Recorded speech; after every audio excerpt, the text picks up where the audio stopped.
Greetings, everyone. Well, these are interesting times now, aren't they?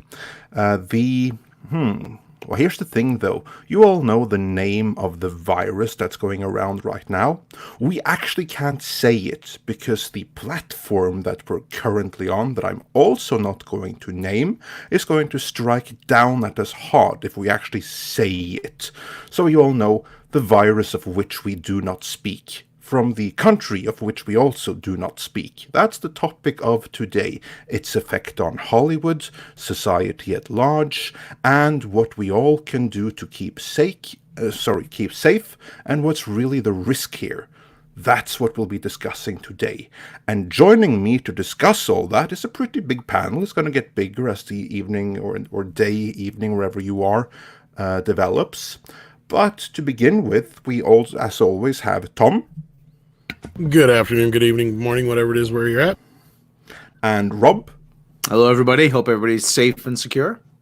And we're joined by Script Doctor. Hello, hello.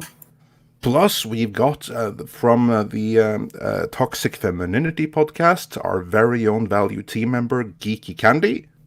Hey guys, go ahead and not riot today at Costco, please. Appreciate it. Thanks. And joining us for the very first time on a live stream, at least to my appearance, from the excellent publication Bounding into Comics, John Trent. Welcome. Thank you for having me. It's good to be here. Excellent to have you here, and excellent to have all of you here, and also everyone in the chat. Thank you so much for being here. Hugo from Uruguay, Max Mercer, John Robertson, and everyone else. There's more than 600 of you so far. So everyone, please hit like and help make this more visible so we get as many people as possible joining us. That would be most appreciated. Now, with introductions out of the way, there is then obviously the, shall we say, virus of which we must not speak. You know, the T virus straight from the Kung flu, what have you. Yeah, Kung flu. Well, hopefully whatever. you don't have it. But Well, let's hope. You know what? Let's actually begin with that. Before we start talking about the effects on Hollywood at large, this is now a global pandemic. And of course, Europe is more afflicted than anyone else right now, at least that we know of. But you guys, you're in America. I told you how the stuff are here afterwards. But I'm curious, how is the situation where you are right now in this moment? Let's begin with our guests. John, how have you noticed the virus of which we must not speak? In my personal life, or Yeah, in your personal life. How's it on the ground where you are? Yeah, so I'm here in Alexandria, Virginia. If you're unfamiliar with that, there was a Marine diagnosed with the Kung flu here in Fort Belvoir, which is just down the road from me. My mother-in-law has been sent home where she can't, she's not allowed to go into work, but she's still able to work from home. You had all this stuff at CPAC, which is just across the river with all that stuff. But other than that, I haven't had anyone personally affected by it. It's just kind of business as usual. Other than my mother-in-law is working from home. That's pretty much it. Yeah, all right. Candy, how's it been affecting you? Well, I didn't really think much of it until I found out that in Vegas they closed down the buffets, and then I knew that it's getting real. And yeah, I don't even live in Vegas, but I feel for. Haven't you got any goddamn feelings about that?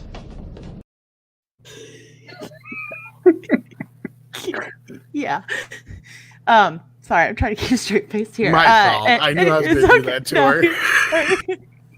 I love that one. And then I figured I should have gone and I have a 2-year-old and a 5-year-old. The 2-year-old wears diapers, of course. And I was like, I should have gone yesterday to go shopping, because now that Tom Hanks contracted it last night and his wife, everybody cares now. And I can't get diapers anywhere.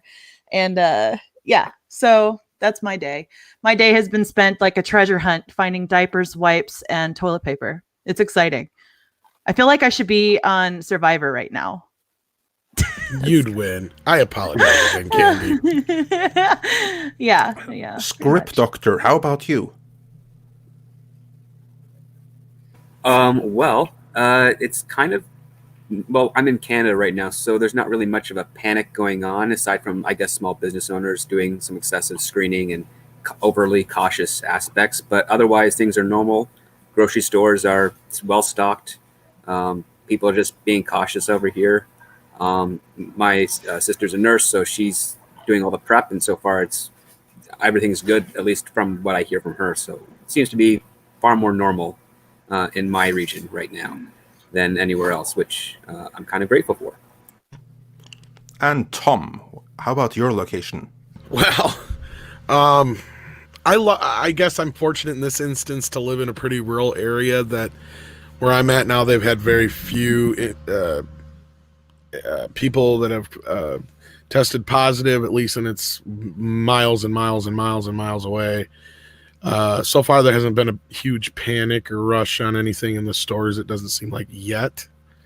But again, I knew last night when I heard about Tom Hanks and all that kind of stuff, I'm like, yeah, it's just a matter of time. And I've been hearing that California so far, they've been dealing with it a little bit out there and some other places. So hopefully everybody's safe. That's the main thing. But so far where I'm at, I haven't had anybody affected per se by it that I know of, or it affect any of the businesses so far around here either. And how about in Shabby Road Studios, Rob? It's Well, the Shabby Road shabbiest. Studio. Yes, the shabbiest road of them all. So far, well, there was somebody who tested positive who works in one of the local schools, and now they've actually canceled school for for 2 weeks.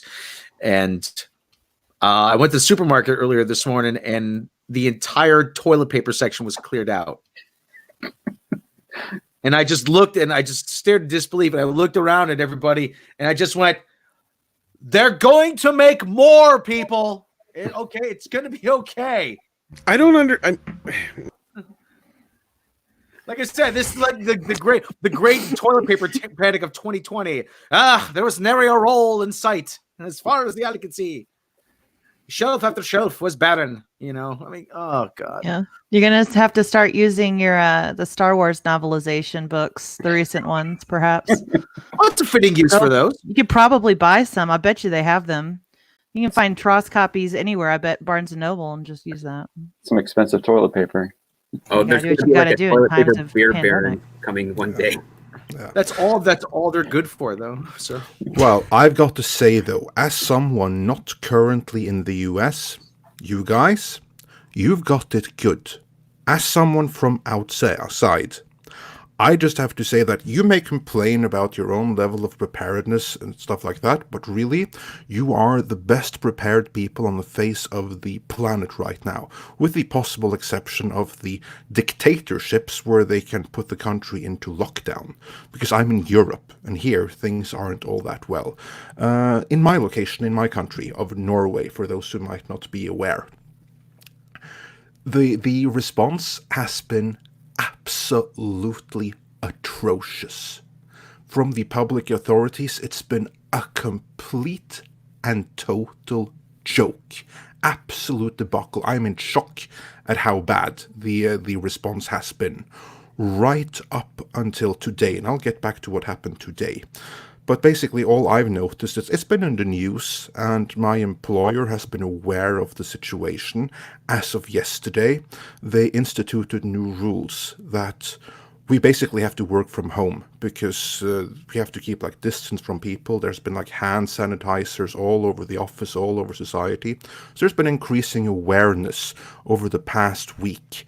And then finally, yesterday evening, the authorities finally figured that, this is maybe something that we should take serious, which is something that they discovered like all 3 weeks too late, after like people that have been on vacation in Italy and other territories that have been infected have come back and just been like sent straight home. Like, go to your doctor if you feel a little sniffle or something. You'd It's think been maybe if they absolutely watched atrocious. a movie or two, they'd be prepared for something like this, You'd you know? think so. So I'm in absolute shock at how bad the response has been. And this is the same all over Europe. Like, no level of preparedness at all. And then now they're starting to get like some confirmed numbers. So Norway now has done loads of testing, and we're like the fourth most infected country in the world, which is pretty drastic for a country of only 5 million people. So as of right now, the country is on lockdown. Every kindergarten in the country is closed, effective immediate. Every school in the country is closed, effective immediate. Public communication is still working, but most offices and stuff like that, they're shut down. Or not shut down, but people are working from home.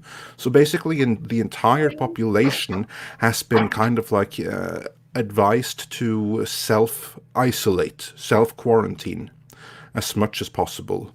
As a result, people, of course, went nuts. So in the stores today, something happened that I've never ever seen before. Empty store shelves. I've never seen that. Like, I couldn't get potatoes.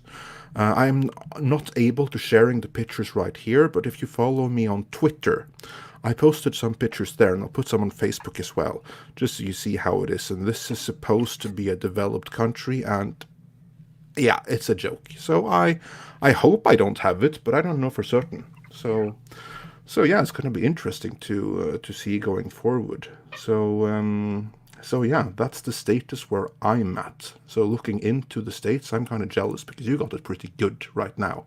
If toilet paper is all that's out, you got it good. Now, with that said, loads of things have happened recently. Let's begin with the thing that, at least to me, appears to be what's really freaking. Oh yeah, It's working for 2 seconds, Yeah. so until it quits working. Yeah, that's pictures from my local supermarket. Usually the shelves there are absolutely full all the time. That something is out of stock is Oops. unusual, very unusual. So that's like the fruit section, which is empty, and there you have like all the local produce all out. So yeah, that's a new and novel experience. That's never happened to me before. But yeah, moving on. The food I yeah. can understand. It's the toilet. I mean, and to a point, yes, I can understand toilet. We're not gonna it's- run out of toilet paper because I don't know why, but they must have gotten the news from America because that they really stocked up extra on. They have like these extra huge aisles of toilet paper. So that of all the things I'm worried about in this world, it's running strange. out of toilet paper isn't among them. Not ever when we've had one of these kind of things go down, do I ever remember there being a rush on toilet paper. We might as well call it the Taco Bell flu. I don't get it. I mean, Yeah. The Ninja is that a Guys is the low side effect mainstream. that I don't know? I don't get it. So everyone freaking out in the U.S. right now, and you think that the response hasn't been good enough. Trust me, it could have been so much worse, and you don't know how good you actually got it. But yeah, that's neither here nor there. Let's go through the news with what's been happening at your side of the pond. There's loads of cancellations and stuff like that, and the thing that, since we're supposed to be up about movies and stuff, what really freaked out the industry, I think, is a certain Mr. Tom Hanks and his wife, who suddenly announced that they were positive from this Kung flu, or whatever you want to call it. I'm curious. Fu Manchu flu. Yeah, I'm curious. And if there's like a prom queen and king that are the equivalent in Hollywood, I would have to say it's probably Tom Hanks and his wife. I mean, yeah. The world stopped right then. Absolutely. But guys, I want to hear from the media, rather the good media that we can trust. So John, what's your take on Tom Hanks suddenly being sick? And how do you think that's going to have ripple effects further into the industry, both short and long term? Yeah, I mean, obviously that Elvis movie that he was working on is probably going to be indefinitely delayed until he recovers. I know he's in Australia, so he's not here in the United States, but I think it's already kind of having effect today. We're seeing WonderCon just announced that they are postponing their huge convention there in Anaheim, California. We had Fast 9 is they postponed over almost a year till April 2nd, I believe. It was supposed to come out in May this year. And we also had what was the other one? Quiet Place Part 2 was also delayed, but they didn't give us a new date, so who knows when that's coming out. And then there's rumors that the Black Widow film might also get delayed, which is supposed to come out May 1st. And before that, we had James Bond, which they kind of got I mean, given their implications that if they're being honest about their global marketplace evaluation or whatever, and it's not just and it wasn't for reshoots, they delayed like 6 months as well, 6 or 7 months to November. So we're already seeing implications there. E3, huge video game convention canceled. South by Southwest, massive cultural event canceled. Coachella was canceled. That's also a huge like concert and cultural event. So I mean, huge events are being canceled. California is shutting down all events over 150 people except for Disneyland, because I guess Disneyland got an exemption from that. Okay, that's weird. Because in National Lampoon's Vacation, he makes the joke that they would never close down California, but Wally World's closed. Here in the real world, though, California closes down, but Wally World is open. Yeah, Life It's imitates most art. magical. It's magical. You know. Guys, sorry to interrupt. I just have to share something because I just got some breaking news from Norway. I checked my email because I had some cinema tickets. All cinemas in Norway are shut down as of right now, effective immediate. All cinemas are closed. And again, until further notice. yeah, that's huge. Yeah, So CinemaCon that was another one. Did you mention that one? Yeah, They I got hadn't mentioned that canceled? one yet. I Yeah, hadn't mentioned that one CinemaCon yet. did. And oh God, we would be here all day if we started naming off like the productions and stuff that have been Well, canceled. the NBA is They're shut canceled. down. That list is gonna get oh yeah, the NBA. Oh, Yeah. that was fun. Was it like this NBA, NBN NHL, player? NBA, yeah. all of them, all Yeah, of them, pretty I think much. you're just going to see more Two- and more. Two coming players out. on the Utah Jazz got tested positive Yeah. for. That's where for I live in Salt coronavirus, Lake yeah. City and area. baseball and season it's is just getting going here too. everywhere. Yeah.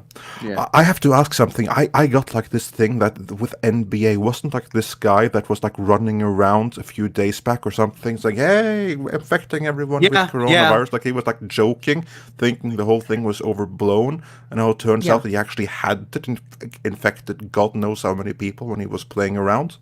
Oh yeah. Karma's really mean sometimes, but Yeah, karma's a bitch. yeah, pretty much. You said it best. Well, as prepared as we've been, it's seemingly hitting a lot of people in Washington too. So, yeah. Oh, not just there, Yeah, not just yeah. there.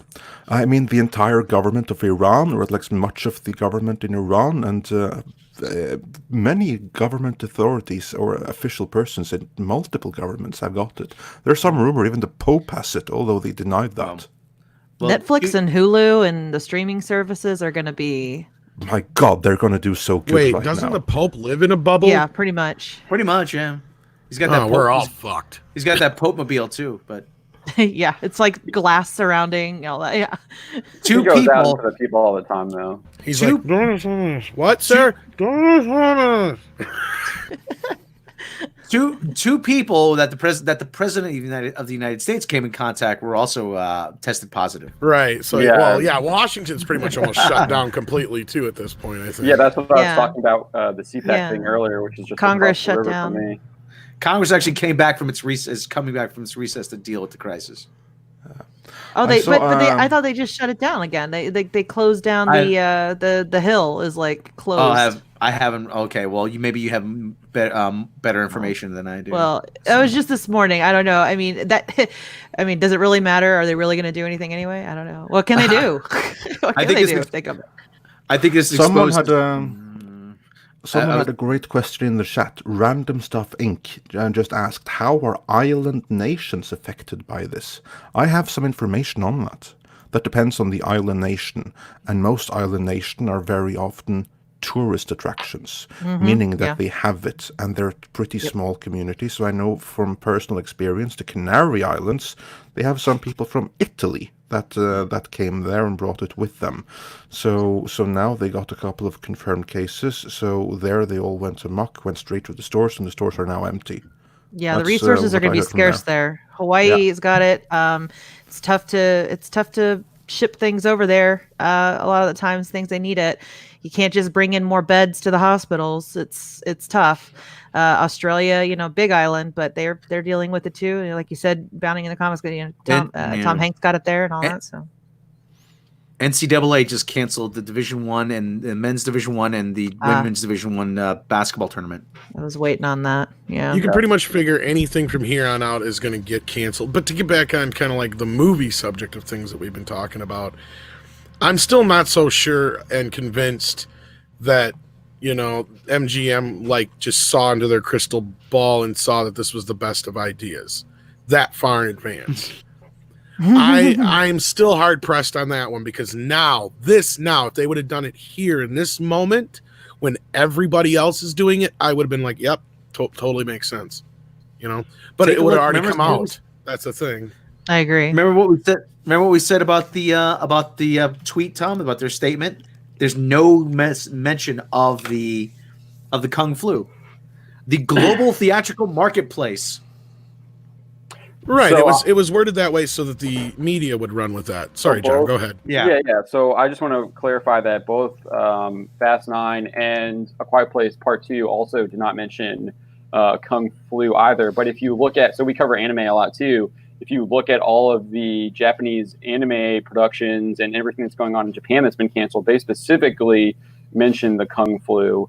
So I don't know if that's like a Hollywood PR thing that they're using, because if you look at all three of the movies that have been delayed so far, none of them are using the word Kung Flu. It's all just like our people can't see it or whatever. I have a theory on why. John, I just want to hear if you agree with this. I think that the movie theaters, they're afraid of annoying, the country that's really responsible for all of this. The country beginning with the C that I can't really mention. The Middle Kingdom, the Umbrella Corporation. That country. Do you think there could be something to it that they don't want to point out the reason so as not unduly offending the people who are really responsible for all of this? Yeah, I definitely think that's a possibility. I'm not sure if that's true. I think over the past year we saw the NBA pretty much kowtow to them. Earlier this year, we saw Blizzard do it with the Blitzchung event where they banned a player for I think a year, and then they would eventually like shorten it to 6 months, but they offered some kind of like non-apology.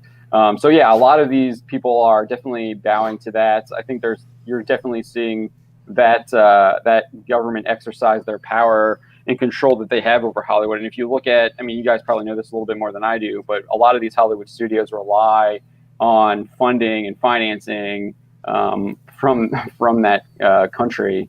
So it wouldn't surprise me that they are getting orders not to use that word because it's associated with their country. It could be that. And rightfully so, is it associated with that country, but I'm sure we can get back into that a little bit later.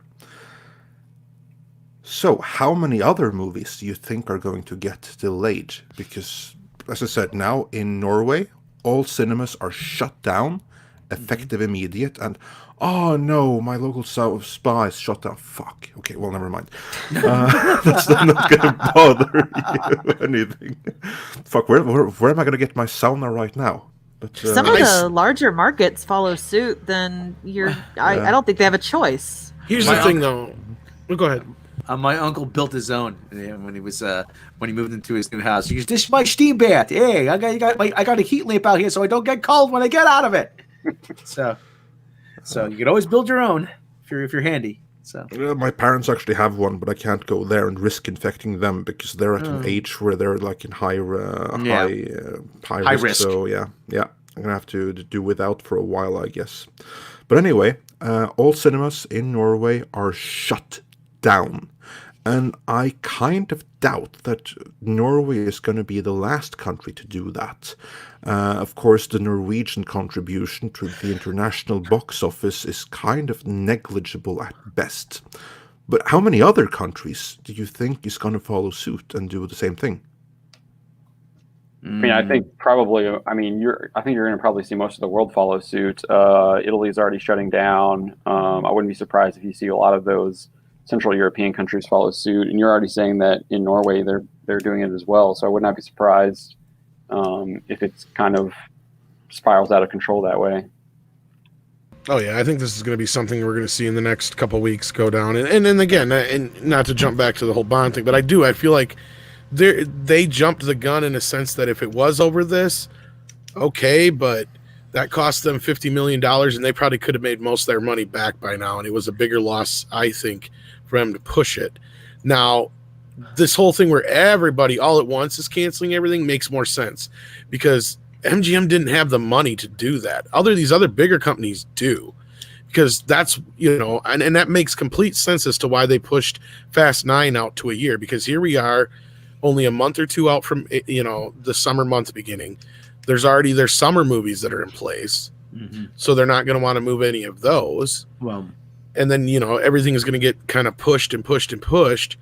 So all they can do is kind of set up a tent and wait for next year. I totally understand that. I mean, now, but it just, I don't know. Well, the What other do you thing, guys think on that? well, one of the things though, Tom, Fast and the Furious, where is Fast and the Furious, a very popular movie series in the land of the Red Dawn? Hint. Well, just about everywhere, but yeah. But over there, that's probably one, because as I always say, what do I always say about that movie series, Tom? Fast or drive car fast translates in any language, and I know exactly what you're saying, but that's the thing is, see, here they are this close to their premiere, and they dumped it. Okay, yeah. Nobody else was dumping their movies left and right when MGM pulled the plug all of a sudden. That's what I was trying to get at. Okay, yeah, I understand. Yeah, that's understandable, but they want plenty of time for the dust to settle, though. Because Speaking of dust settling, more breaking news from River727 just posted this. Disneyland is closed. Wow. Congo. I found it a little odd that they were going to give an exception to Disneyland. That didn't make any sense, but Most magical place in the world. Yeah. Can't You know catch what, corona Geeky? there. Yesterday we were like discussing what kind of lobbying they were doing. Evidently, they were lobbying for exemptions like this that have to go back on anyway. Not enough. Yeah, I don't know. I mean, did you say Disneyland, not Disney World, though, right? Well, I haven't read it. I only saw. I imagine Disney World. I mean, Disney World's the bread and butter. Disneyland is there's a lot in Disneyland riding on. They make a ton of. If they shut down their parks, that's a huge issue for the. I mean, that's a big part of their revenue. So that's going to be bad. Yeah. I will say real quick, Variety posted yesterday, along with others, that India, Poland, Lebanon also all shut down their cinemas. So. It looks like other markets are following that same sort of thing, and I think we'll see more. Yeah, absolutely. Yep. And if you read it yesterday, it's actually Norway that's following others that did it first. Again, we were late in our response, but yeah, we'll see more of them. Crazy. Oh, speaking of Disneyland Shanghai has been shut down for weeks already. I think that's been shut down since January. Yeah. Oh, oh my God, think of how this is going to affect local businesses everywhere, all over the world. And I hope they better have like some proper incentive packages and rescue plans to get people over this. I know what does he do? He's on Shark Tank. He was talking about Mark Cuban. Yeah, he was talking about his hourly employees that work at the stadium there, and he's the Mavericks, right? Dallas Mavericks. Mavericks. Yeah, so he was talking about figuring out a way to do that. So there's already discussions happening, at least with some of these bigger companies. Also, guys, we have 1,700 watching, but only 300 something likes. Can you all please just take one moment to press like? Because that really helps the algorithm and makes the stream more visible. So that would be much appreciated if you could just smash that like button, as if it What did the- something wrong too, like it coughed your direction or something. So that's why my PC's been wonky. It's been updating behind my back. Oh, okay. Turn it off. Don't you just love automatic updates? No, I don't. I turn mine off till next week, then I got to remember about it. So I mean, granted, like I said before, it's not a surprise that now everything is canceling. I'm sure the theaters are just a matter of time as well in most areas, because they're just not going to have much to show. And not to kind of pivot the conversation, I do think one thing that's going to affect is how many of these movies do you think will, Mike, I'm going to rephrase my question here. How many of these movies do you think might wind up going straight to streaming instead of rescheduling their theatrical release? Now, obviously, Fast 9 is way too fucking big for that. But there's some of these smaller movies that it could happen to as we get down the line here. What would you guys think? Let's start with Andre, and we'll go around the bend, I think. Honestly, I think that all movies are going to be delayed, apart from those that can go direct to streaming. I think for like the next 2-3 months, pretty much everything is going to get delayed. I don't think there's going to be a single new major movie released in theaters from this weekend for the next month, is what I think. Josh, or John, sorry. Oh, no worries. Let's see here. Let me collect my thoughts real quick. I think that it's going to be difficult for a lot of these films to go to streaming because they don't have the parent companies that can do that. Obviously, the Disney films have that capability. You could possibly have like any kind of like Warner Brothers stuff, maybe if they roll out HBO Max maybe a little earlier, or when HBO Max comes out this summer. I think you're going to have issues with potentially like negotiations and what kind of licensing fees that Netflix might take or Hulu might take with a lot of these films. So I think I wouldn't be surprised if we don't see a lot of these films come to streaming unless they're already owned in-house by a company that has a streaming service. But I do agree with Andre that I think you're going to see more films postponing, especially if this weekend has really deflated box office in the United States, for sure. All right. Candace? Rob, or Candace. Yeah. No, well, don't these movies all have contracts with the theaters already, so they can't really just make that switch. Well, if the theaters are required to shut down, Yeah, would that be like one of those like act of God kind of insurance policies? yeah, That would force have been majeure, you'd think so, because like here in Norway, it's like act of God, or rather the authorities, and you can't really, if they Yeah. Minister of Health that right now has supreme powers decide that thou shalt not go to the cinema, and therefore the cinemas shall be closed, then I think Yeah. that trumps any contract. I would imagine that's the same in the States. Well, that's where my mind went. I don't know. Well, I would not say only that, some of these movies are a little ways out too, and Yeah. what like John was pointing out, I figure, we've got, a lot of these services that are going to be starting up from the studios themselves. I mean, that could be a way for like, especially HBO Max when they roll out. What if they just happen to throw out some of their bigger movies from this summer? But no, I didn't mean to interrupt your thought process. it's okay. there. It's just situations like this certainly make the case for more production companies to be considering this, streaming as an outlet more, I think, more seriously now. I think this is gonna die. The cinemas and theaters have had a long going issue with revenue and profit making for a while now. This is really gonna just drive a deep wedge into that further, and it's going to be hard to recover if they can't be seen as a sustainable place because of the longevity of this to have the movies played out. So I don't know, it's going to be tough. Bill? Oh, was that me you said? Yeah.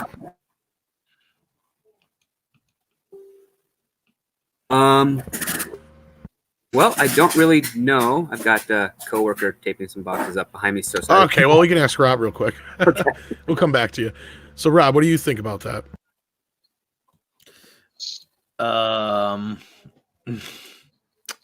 You know what? I'm pretty much in agreement with all of you. I mean, I don't have like I said, I don't have much more of an opinion than what everyone else has already said right now. You're watching porn, aren't you? No, I'm not. I'm not. I am not watching. I'm not watching the video of "We Shall Not Speak of." Sorry, right, just making sure. Yeah. You still got noise going on there, Script Doctor? Just a little bit, but I kind of agree with Andre and John.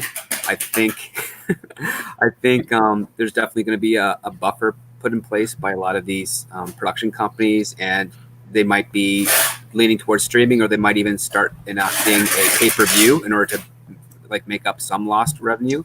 But it's all speculation at this point. We just got an email recently about how certain agencies and production companies are trying to do the telecommuting aspect of work now, so to try and figure out what to do. Yeah, that's like the thing, because outside of the movie industry, the entire society is shutting down now, isn't it? At least, well, I don't know how about in the States, but at least here where I'm at, this entire society is on lockdown. Everything is closed. Like that's like the thing. Even people in emergency services, like people, doctors and nurses and stuff like that, the schools and kindergartens are closed. All of them. If they got kids, what are they to do? And again, that's here. But maybe in a week, that could be in the States as well, if this carries on. Then yeah, so it goes way beyond the movie industry. Yeah, and just for one thing for people to think about too regarding kids in schools, I live near an Air Force base. The preschools that I have my kids in have a lot of kids whose parents are in the services here. And one of the emails I just got yesterday was that I mean, they're just really trying to stay open for those parents, because if those parents are unable, the active duty Air Force and military and all of those people are unable to, have their kids go to school, then you're going to see some issues with our military like being able to perform necessary functions, Air Force performing. I mean, they're going to have to go on a bare bones structure here eventually. That's just, yeah, it's going to be interesting. So let's play hypotheticals here, and let's say that this lasts a hell of a lot longer than anybody hopes or thinks it will. And let's say it goes way out into the summer. It affects the summer movie season. Then what? I mean, we're looking at I don't even know if they could sustain that. Do you guys think? Well, what choice do they have? Well, that's where I'm saying. That's where Yeah. I think the options of streaming will come into play. I think especially when it gets to the big summer season, if it looks like they're going to have to start canceling movies into, May and June, I think they will start seriously considering, Yeah. I mean, Fast 9 was a May film, so that's already happening. Yeah, that's what I'm saying. So, I mean, you got these big movies that are, well, they're doing that now just so to save their butts on, they did the smart route instead of MGM waiting a week out, almost not even a week. They were looking for any excuse to be able to delay. So that's where I'm kind of like, I still don't buy that one. I'm not going to give them that mulligan yet. But the rest of them, I totally understand. And that's what I'm saying. I'm like, we're looking at what happens if we start getting into the June and July movies. What are they going to do? They're going to start getting bottlenecked next year, because we're granted some of these other productions are being slowed down. So that'll help in that sense. Do you think maybe that's why they're picking these dates, Andre? Is because they know they're not going to have the movies for this time next year? Is that possibly the point? Well, I guess it's possible, because right now, the movies that are ready to be released, they're the really screwed ones, because they're going to be delayed, so that's loads of investors that's going to have to wait longer to see a return on their investment, which doesn't have to be a problem. But yeah, then you have like the movies that are supposed to be filming right now for release next year. how many of those productions are going to get cancelled now or pushed back indefinitely? So I think that movie-wise, we could see repercussions for like the next 2 years with the big movies we were supposed to be getting next summer, next winter, the summer after that. That's all going to get pushed back. Some may even be cancelled altogether because the studio suddenly will have to deal with the loss of revenue that they were counting on from now, like summer season. Because I think, and John, do interrupt if you disagree, but I think that this effectively cancels the beginning of summer blockbuster season. Kind of, yeah. Yeah, Yeah. I mean, I think I you're was- right as well. I mean, I also think that just not looking at it from the movie standpoint, looking at it from the public standpoint, I think there is definitely a fear within the public, whether that fear is legitimate or not. People are gonna, especially we'll see this week if people stay away from the box office here in the States. But I do feel like there is a fear in at least a certain segment of the population here, seen with people raiding toilet paper shelves, and you're seeing that already in Europe. So it could create a fear where people don't want to go out for a while because with a Kung flu, even if you quarantine yourself, you can still be affected by it like later down the road. If you don't have if there's no vaccine or anything like that. Yeah, So there's a and lot of different factors there. So I do think that and it's just not movies, but it's definitely going to affect summer blockbuster and potentially even into the fall as well. And I think the big story here, I'm just going to say it again, is the movie theaters themselves are operating on slimmer margins already. A big cut like this is. I mean, I don't know. There's a lot of theaters that have been shutting down, closing because of unable to maintain their profit margins. I just think that this is going to be a big deal for that. That's what I was kind of getting to. Yeah, is like the ramifications of this, like Andre said, you could be feeling for the next 2 or 3 years. Yeah.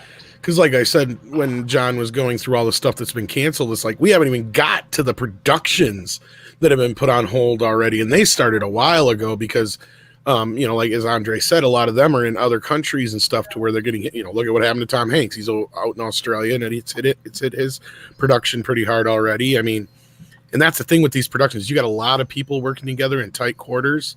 It's very easy to spread something like that very quickly. And I can assure you that all the insurance companies with these studios are going to town just trying to figure out what they can do and if they're covered for something like this. The insurance companies, like the only reason that insurance agents aren't listed among all the other nasty people in the Bible is because they weren't around by then. They're going to try everything to weasel their way out of paying so that everyone else is going to have to take the losses. And we mentioned like the studios and the theaters, but you know who's going to share the real brunt of this is the people working at the theaters, who's going to be out of a job when the theater closes, or at least be out of a paycheck for what could be months. Right, and that goes with what John was kind of saying is, yeah, I mean, we're here primarily to discuss the movie aspect, but yeah, it's gonna start to have a ripple effect through other businesses as far as, theaters will be closed. And then if theaters are closed, then other things won't be functional either, probably. So it's going to affect everybody going down the line for sure. Yeah, I mean, we were talking about small businesses. When you're canceling like huge conventions like WonderCon, there's tons of retailers at those conventions. It's not just the major studios that are presenting their product, but it's retailers who have licensed products that they're trying to sell as well. And a lot of those are small businesses. So it's definitely going to be a ripple effect. So on that note, I do want to thank you for inviting me. I'm going to have to dip out. Hope to join you guys again soon. I really enjoyed meeting everyone. And thank you again for inviting me. Of course, John, Absolutely. anytime. Yeah, it's wonderful. Thanks for meeting you. joining us. So everyone, be sure to go and read and support Bounding into Comics and follow you on Twitter and all of that. Anything else you want to plug? We do a Wednesday night live stream at 9 p.m. Eastern time. We usually have Script Doctor, and Tom has been our guest a couple weeks now, where we talk about the latest headlines and we talk about a little bit different stuff. We talked about gargoyles and stuff, so it was a lot of fun last night. Yes. So Yes. join in at 9 p.m. Eastern on Wednesdays on the Bounding into Comics YouTube channel. I'll have to check All that right, excellent. Thanks for joining us. All right. Thank you for having me. Have a good one. So I just noticed July, we've got just for July, we've got Ghostbusters, Jungle Cruise, Tenet, Morbius. Those are just a couple of the titles for those in the chat that were kind of curious. I forgot those are all coming up. Ghostbusters and all. Yeah, it's going to be quite. I don't know. When is Godzilla versus Kong? Because they keep moving That's in November, isn't it? Okay, So I think that got pushed to November. Yeah, so they pushed that already, which was a good thing. So that I do not think is going to be affected by this, because hopefully, again, it's too early to say, but depending on what you do right now is going to decide how long this pandemic lasts. I probably shouldn't say that word. Anyway, yeah. You call it the pandemonium. Pandemonium. Yeah, Straight out of Panda. I did want to touch on this because this was kind of going off of what I was talking about here. Sonata 2 sent us this question. Do you foresee any films being uneconomic to be completed? And that's kind of what I was also kind of an extension of what I was getting at earlier is how many of these do you think that that's the biggest fear of any production? And I know Script Doctor knows what I'm talking about, especially where if things aren't going well and all of a sudden the production has to be shut down for any reason whatsoever, the chances of it getting started up again are nil to none.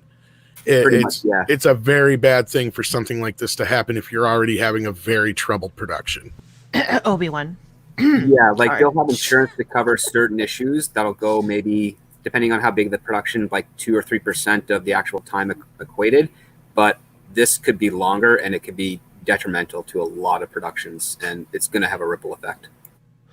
Yeah, I think we're going to see loads of productions cancelled because of this. Not just troubled productions that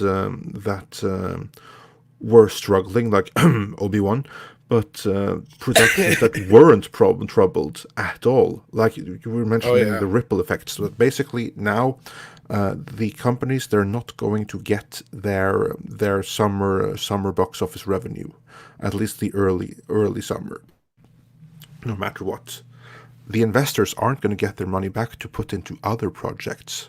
Other movies are going to get cancelled 2-3 years down the line over this.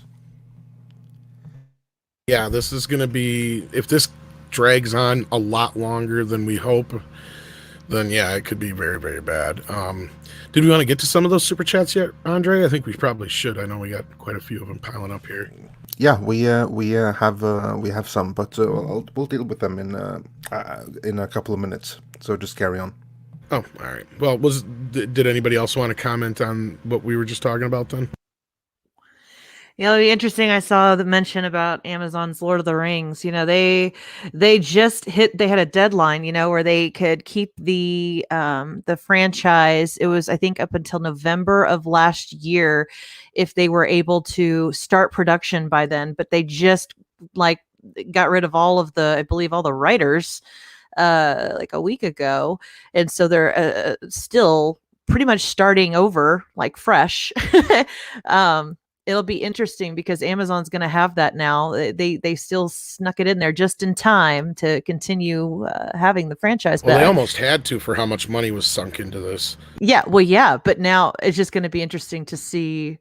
You know, it's going to be on. They might because Andre and I were talking a little bit about this from our last video, or not our last video, the one before, where we talk about the production of Lord of the Rings, because we had heard from our source that the production was being shut down, but we had heard from another source that not only was it being shut down, but like you had said, Candy, that their time limit was getting close to being up. If they're not in production or have certain things done, they can lose the rights, which is a typical thing after 4 or 5 years of certain things. And they've been working on this now for, I think, over 3 years.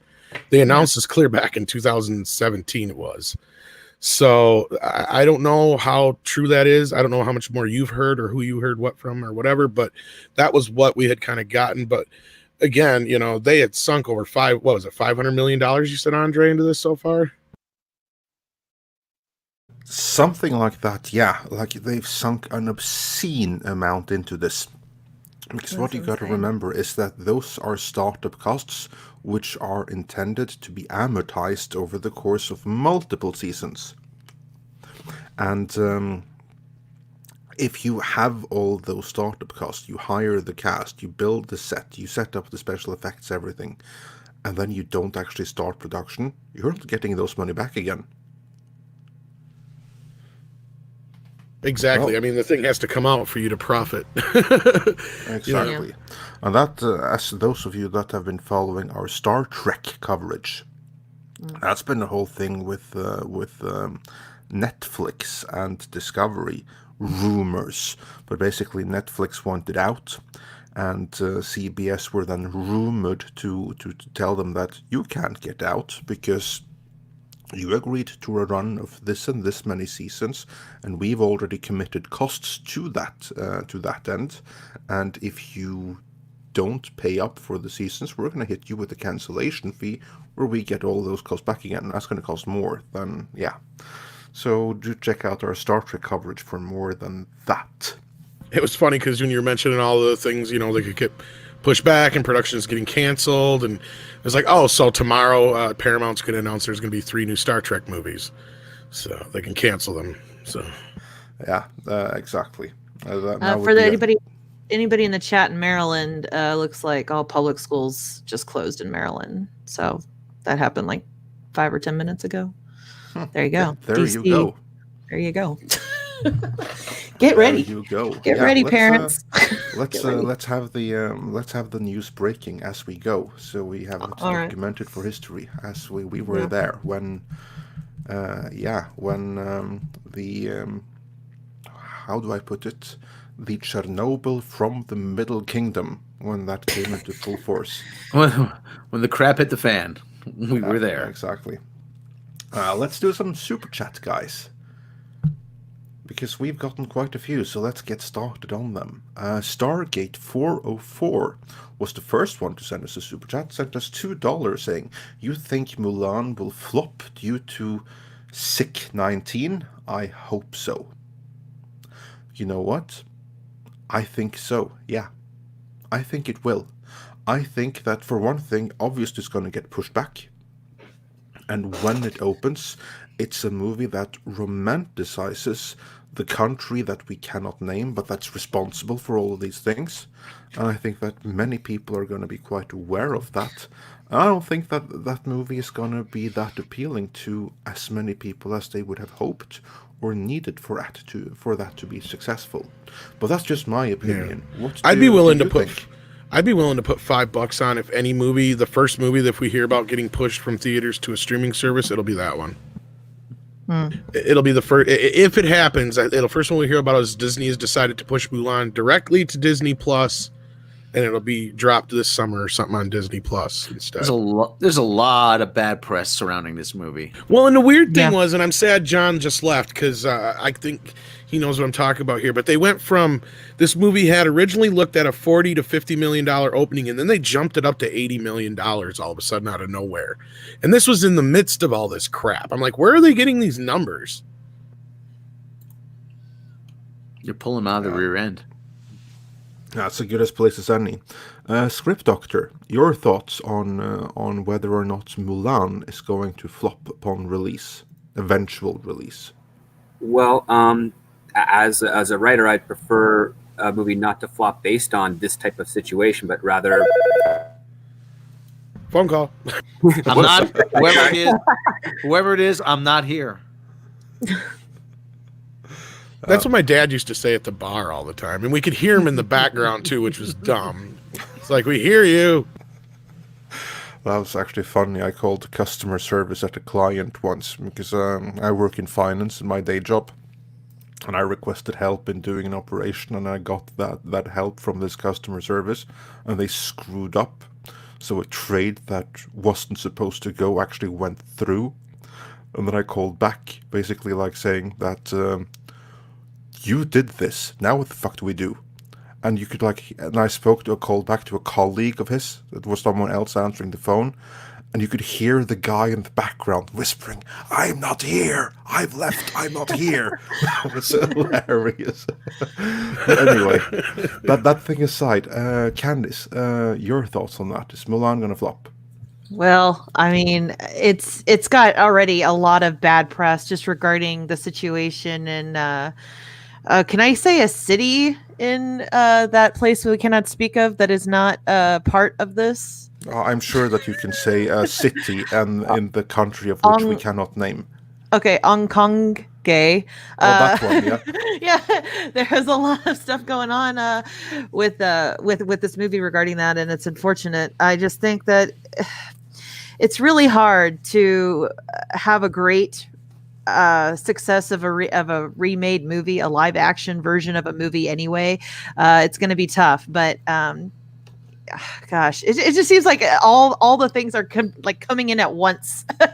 All the forces, the outside forces are really just giving Mulan a tough time to run, and with the premiere being delayed, the European premiere being delayed, I just think it's inevitable.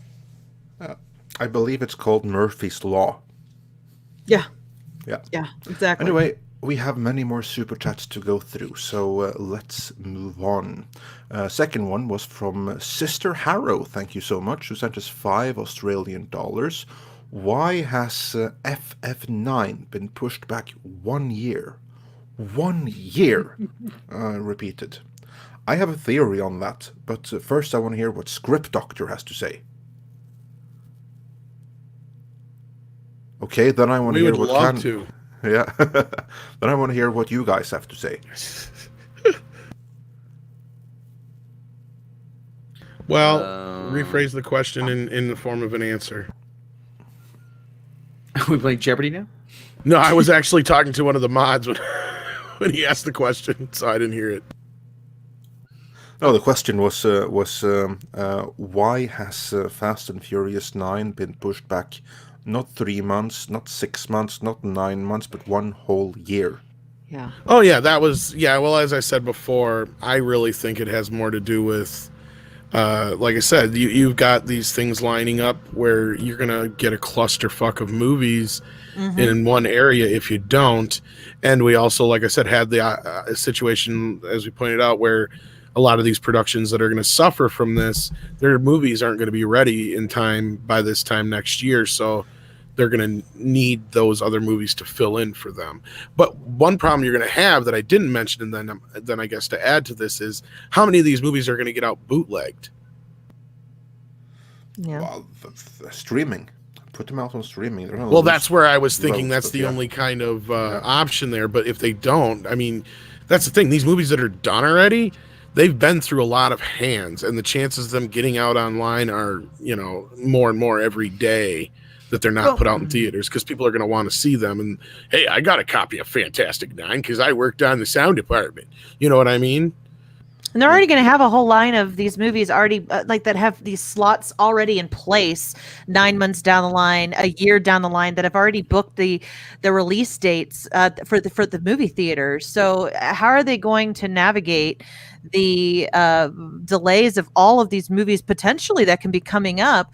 Are they going to just overflow what's available for a short period of time, or are they going to do a delay of everything to allow the movies that have first delayed to be put into the theater before other movies? I mean, how are they going to navigate that? That's what I was saying. Yeah, you almost got to stagger kind of like the productions that you don't have done in time. You're going to have to push off until like fall of next year. So those movies that would be there for summer are now going to be like Fast 9 and all the stuff that's getting pushed from this year. Because they need to have fair competition with that still. So yeah, sorry about that, gentleman, Boss Colin. But yes, there's definitely going to be a new negotiation and competition for the weekends after this issue passes.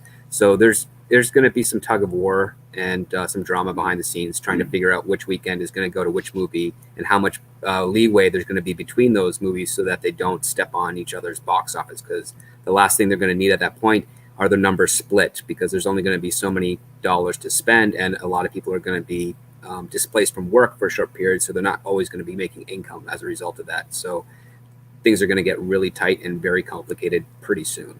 Yeah, and my thought is that they moved the movie back for 1 whole year because they see that this is going to last for a while.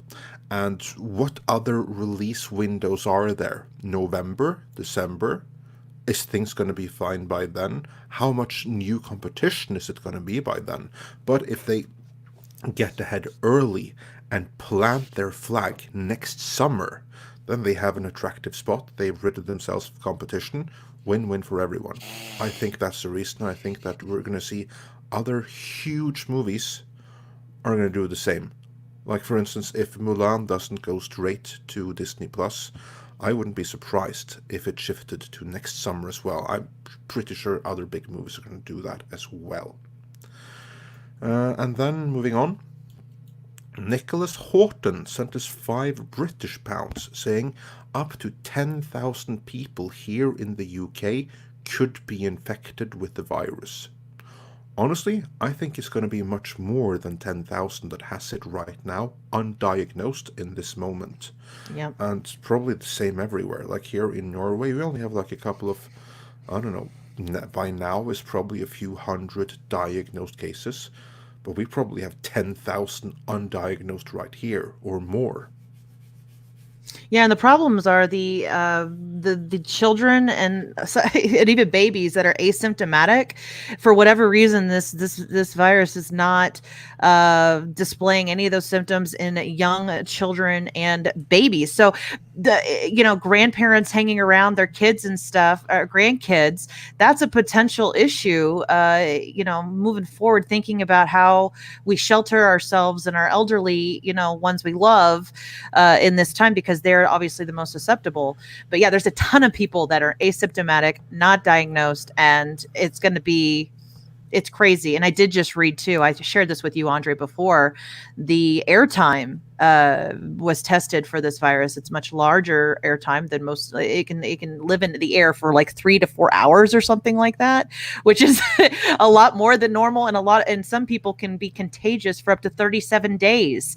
So that's going to really make a complex issue out of the idea of quarantining as well. So there's a lot coming out with the testing. It's going to be interesting to see the developments, but it's ever changing. The news coming out about it, we'll see. Yeah, it's going to be interesting to see how things develop. Moving on. I think. Yeah, oh, sorry, carry on. Well, I was just going to say, I need to ask this of everybody. Do you think this is something that the media is blown out of proportion? Because, there's a lot of people that are claiming that we've had worse things we've already dealt with and stuff like that. I mean. Yeah. I'm just going to say yes. Well, the Dr. Drew Pinsky, the guy, I call him he's one of the TV doctors. He said, the media is playing a huge role in causing a panic, causing people to panic, causing unrest, and said they need to knock it off. I mean, it's sensationalism. It's the same thing like when every storm is the storm of the century. I'm like, yeah, okay, you know what? I'm not downplaying the kung flu. The kung flu is so widespread. We don't have a vaccine against it yet. People are at risk. Okay. However, there's a 98% chance of recovery if you do get it. However, the media says to themselves in any of these situations, if we don't make this seem like it's going to be the end of the world, everybody's going to turn to a station that will tell them that. It's what I call the doomsday weathermen. Everything is this used to be called yellow journalism back in the day, that you sensationalize a story in order to sell newspapers. Now it's in order to sell airtime. Well, Again, and it's not saying that this isn't a serious issue. It is.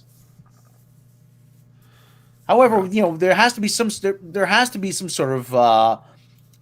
sort of responsible reporting of the news, rather than just being going for the biggest headline. Well, responsible reporting in the news is something we haven't seen too much of in the past 4 years now, is it? No, it isn't. But we make shit up, so. Yeah, but it's still... I just had to throw that in there. Yeah, my view is that this is probably a little bit of both. I think that partially it's a little bit blown out of proportion, unless you are one of those that ain't gonna recover from it. And that's more than what we've had with many, many other things. The real danger here is actually threefold, for the way that I see it. One is that we don't know the infection rate. We don't know the mortality rate. And three, and this is the one thing that scares me the most. There's really only one thing that I'm worried about here, and that is if you get it, what's the long-term prognosis? Are you going to recover and be just fine? Or, like, if you get really bad, are you ever going to recover again? Because this T virus right here, I'm just going to call it that, the T virus straight from the Umbrella Corporation. It's similar to another string of T virus that came out a few years ago. And the people that were afflicted by it and that got really, really ill, even if they didn't die, many of them never recovered. They never became what they were before, like their lung function was permanently impaired. That thing, I think, is a little bit scary, and that we don't know. We don't have the data. And the Middle Kingdom has been of very little help in that. So we have to kind of like have to start creating the statistics and everything from scratch, and we don't know, because the people that have recovered, some have gotten reinfected, which is scary on its own, but we don't know what's going to happen. 6 Well, months because down the wasn't line, that one of down the line. earlier reports was that you don't get immune to it, so if you get reinfected, that's when it's most dangerous? Yeah, that was some of the reports, but again, we don't know exactly what happens, and if it's the immune response or that's like some observations, but what's the cause behind those observations? If someone knows, then I haven't seen that, but I don't think that anyone really knows that. That's the scary thing. It's not what we do know, it's what we don't know. Yeah. And that's why you see all the stock markets and everything like that collapse. That is especially in America, because the American economy is actually really, really strong right now. In Europe, the economy is a shambles. Like, there's nothing to grow. There, the crash is real. America just sees the effect based on fear, and the rest of the world collapsing. But what drives it is mostly that they don't know. The market is trying to price in the uncertainty of what I just said, basically. They have no idea how long this is going to last. They have no idea who's going to get afflicted, and then fear drives the market. I could actually sum this up visually, but you're probably going to hate me. Here's the media when they blow shit out of proportion. What the hell is wrong with you people? And here's the actual research they actually put into it. That's about it right there. Yeah, that's about sums it up. I will say, if you have older family members, if you do have older family members, and like I have a grandfather who's over 90, a grandmother who's almost 90, and very thankful that they're incredibly active for that, for that age. I mean, at some point though, you have to have a conversation with them, as stubborn as they might be, with their wanting to remain active. And I mean, what do you do? One of them wants to go to church every day almost, and I mean, how do you balance that? Do you know what I mean? You don't want to not. It's just tough. I mean, they've had great health and stuff like that, but I don't want I don't know. It's a tough thing for me to do with that. Just in my position anyway. I just would hate for anything to happen to anybody's family members that are older. At my job, there's a guy who turned 50 yesterday, and to celebrate his birthday party, he went with a bunch of friends to the Alps, to the Austrian Alps, but it's pretty close to Italy, and they all got infected there. That's what he got for his 50th birthday. He got a confirmation that he has the coronavirus, the T virus. He almost did it. An hour and 8 minutes in. He almost did it. Close one, really close one. And he's before the show. He's like, now everybody remember, don't say that. Yeah, or we got the pep talk. this country. Exactly. Yeah, exactly. But anyway, he's 50, and he works out, and he's really fit and in great shape and all of that, and he's really freaking sick right now. So you don't have to be that old, evidently, before it gets bad. Well, hopefully he pulls through. Oh, hopefully. Yeah, that's unfortunate. Yeah. Yeah, when people say like don't overblood, my mind sort of just goes to my older family members, and I'm like, well, what about them? I mean, I got to do something with them. Make sure that they have, because I don't want them to have to go to the grocery store if they don't have to. I don't want them to have to go. You know what I mean? You gotta play it safe at some point for them. Yeah. Yeah. Anyway, let's move on to the next super chat because we spent a little bit too long on each of them. That's good. Next one is. But we appreciate all of them just the same. We do, Yeah. we do. So here you see that we really spend time discussing them. Matros, who is from my neck of the woods, sent us 100 Swedish krona. Thank you so much. Andre, if you think Norway's reaction was bad, wait until you hear what our Swedish authorities are saying. Our hospitals are running out of supplies. Took 1 week. They had months to prepare. Yeah, this is true. The only Scandinavian government I can think of that's worse than the Norwegian one is the Swedish one. No offense to Swedish people, but I guess you must be used to it by now. But the supplies run out in 1 week. That problem is not unique to Sweden. That's the same thing in America and pretty much everywhere else. There's like 1 week of supplies on medicine and medicinal accessories like gloves and all stuff like that. And it's not even produced either in the States or in Europe. All of that is for the most part imported from the country from which we cannot name. That's a scary thing, and that's something that I really, really hope is going to be a topic when this blows over at some point, to bring some production facilities back to where they belong for times just like this. Because right now, the world is dependent on the country of which we do not speak, which is the cause of all this mess. And that's who we need right now. And that's our own fault, because our authorities have shifted all the jobs, everything that went into producing those things, over there. And the economist in me can say that the people who are impressed with how that country has done amazing in bringing so many people up to the middle class and everything. Well, that's because we shifted all the jobs there. So yeah. So they didn't do that. We did that for them. Basically, we're living the adage of don't put all your eggs in one basket, and that's what's happening now. That's exactly what we did.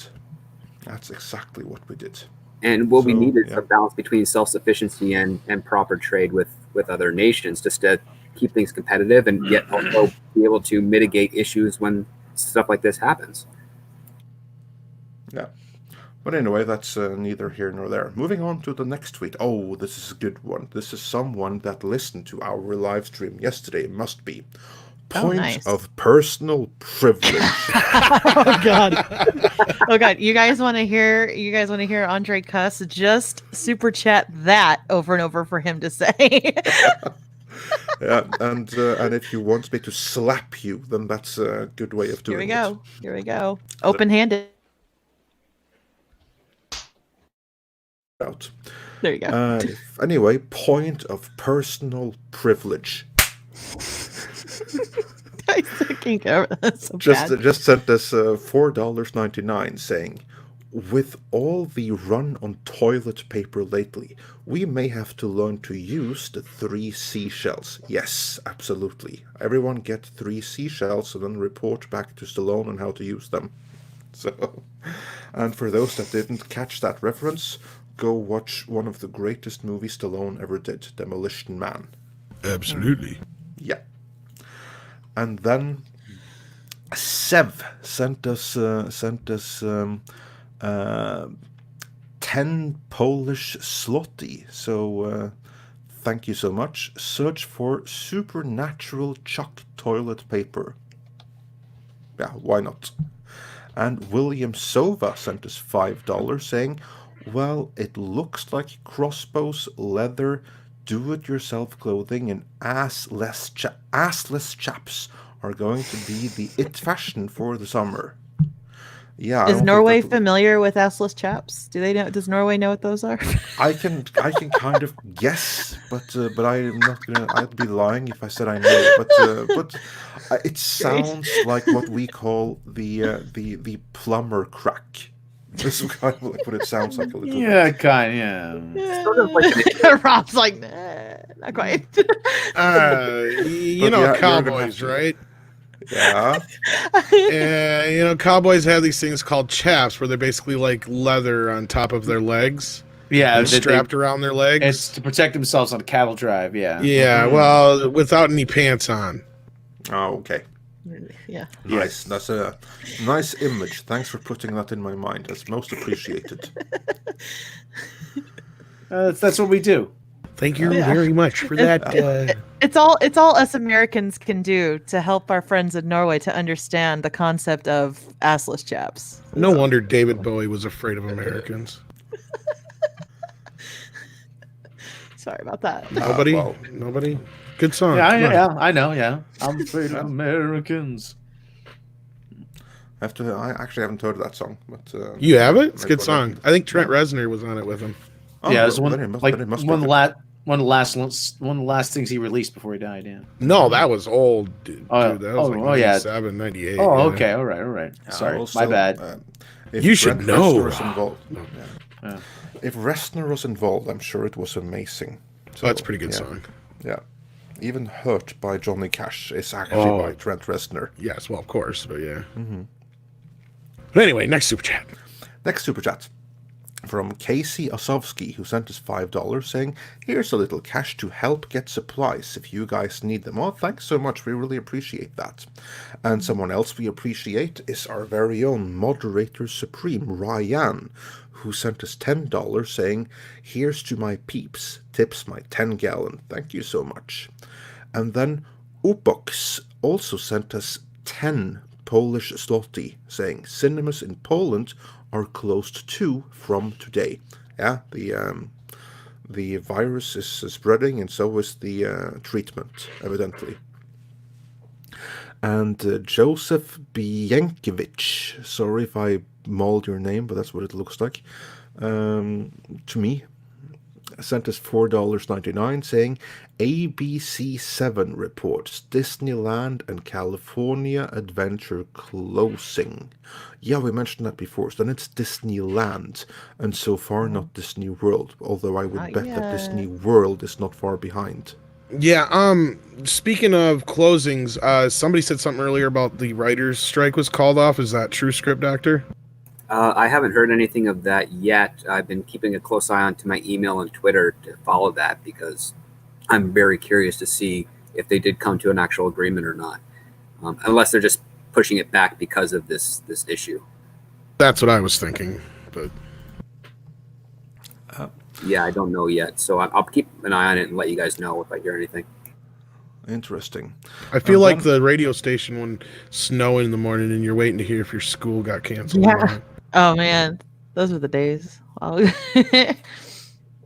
put on the AM radio and listen to all the closings. Yeah. And then Commander Pessip sent us 50 chess corona, asking, "Is it 1984 or what?" And here I'm going to have to self-censor a little bit. The platform that we're currently on, can they apply censorship or force self-censoring? Well, as you hear, yes, they can. They totally can. We're not happy about it, but they can. Time to step on their neck hard. Yeah, hard to disagree with that. But as it is right now, it's their platform, and we have to play by their rules, or we'll be struck down hard. If you think about it, we're technically under more restrictions on YouTube than standard cable is. I was hoping In a lot to of ways. avoid saying the name of the platform, but yeah. I'm sorry, I Both screwed up. You did say that too, Yeah, didn't you? I screwed up too. So yeah. All right, Rob. Just dangerous you, me, times. and Script Doctor. Let's go. Yeah. And then the John. Oh, anyway, thank you, Commander Pessip, for the super chat. And then John Beck sent us $5 saying, "Do you all feel improvement of home systems will signal demise of theaters the way improvement of game consoles spell the end of arcades?" I do, in parenthesis. Well, what do you all feel about that? Do you think that home systems will signal the demise of theaters? I Candy. think bad. Oh, sorry. Yeah, that's all right. Candy, ladies first. Oh, I think that's been a slow, kind of like a slow death that's been sort of on the what do you say that on the horizon for movie theaters already. But I think that events like this are just going to expedite that, and we're going to really see, based on how long this goes. I think that's going to be the most telling thing, because if this is just for maybe a month, maybe it's salvageable. But if it's longer than that, I mean, there's going to be some seriously for like the small, especially for the smaller like independent company, like the smaller ones. It's not going to be. You can't keep them open. You're not going to have anybody working for you. It's going to be tough. Yeah, repertory theaters are going to suffer the quickest. But strangely enough, in the last couple of years, traditional arcades have kind of resurfaced as like a boutique show or boutique shop. Yes. Walk in. So that could happen down the road, but we're definitely going to have a period where movies are going to be more an at-home function as opposed to a going-out function. And then eventually they'll have like smaller repertory theaters where you could go see classic films, or maybe eventually something co-financed by studios where you can go in for special events stuff. Sports games and things like that. It'll be like opera, which used to be far more uncommon decades ago, and now it's a bit more specific. So that's the best prediction or model we can sort of use as a frame of reference to speculate, given these types of circumstances and the direction that the technology is currently going in. I don't know if they'll ever close theaters altogether. There has been talk of doing a lot more streaming, straight to streaming type stuff, and even Spielberg has kind of hinted that may be part of the future. But there's a lot of filmmakers, and I think, a lot of the thing is that the film companies need the theaters.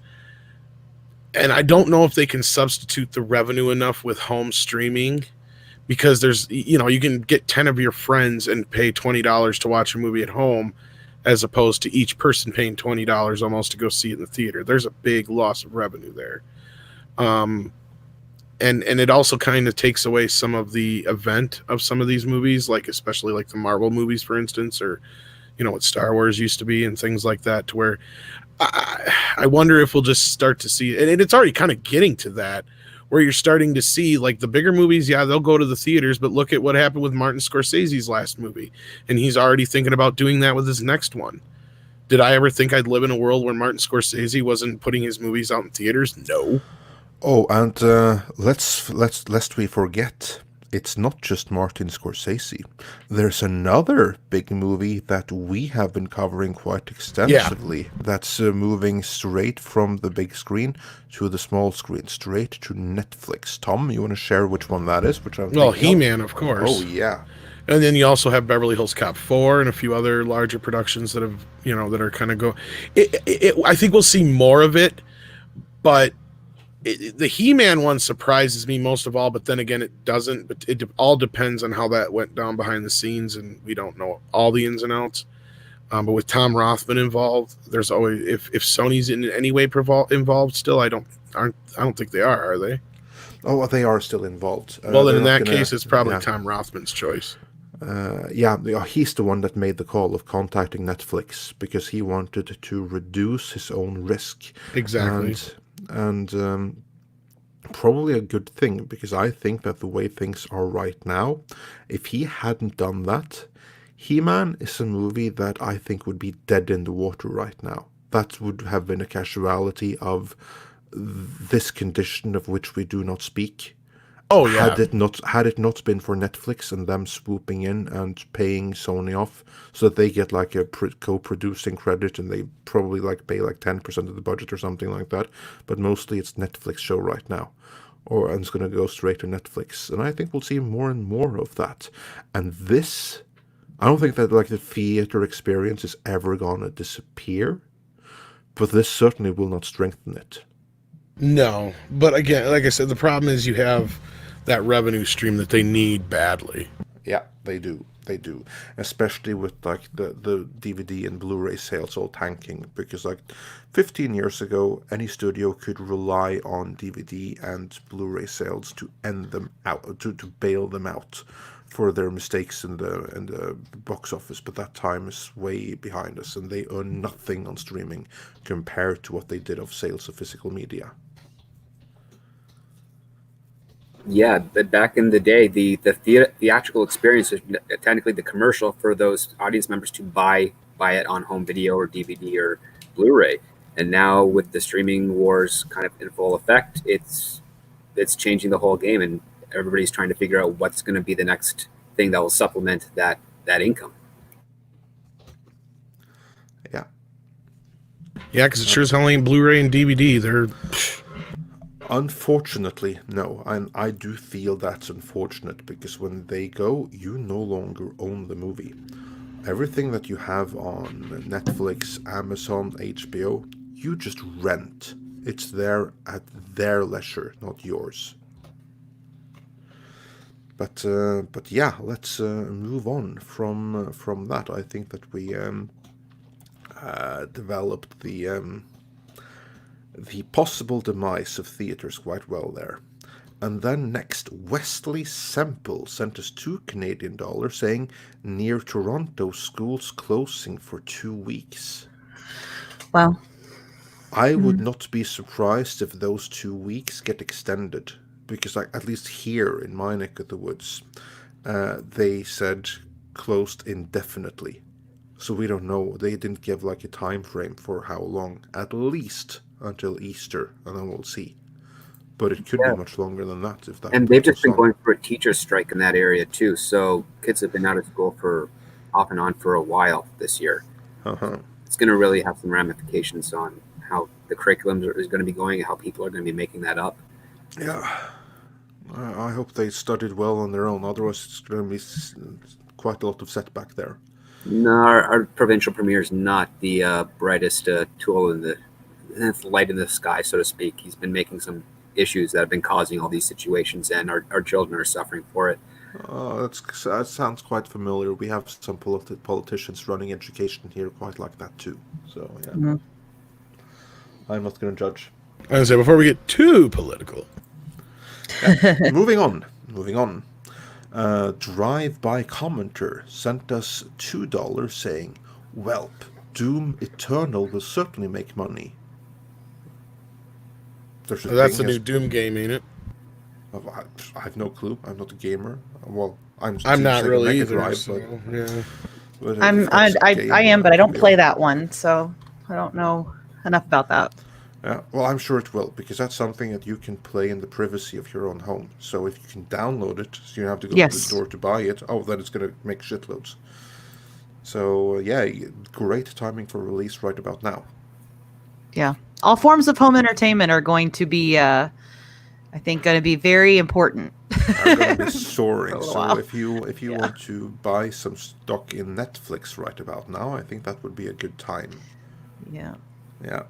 Finding Neo sent us $4.99 saying, "If we bailed out Wall Street, then we should bail out movie theater owners. It's ultimately a government failing if this goes on too long." What do you think about that, Tom?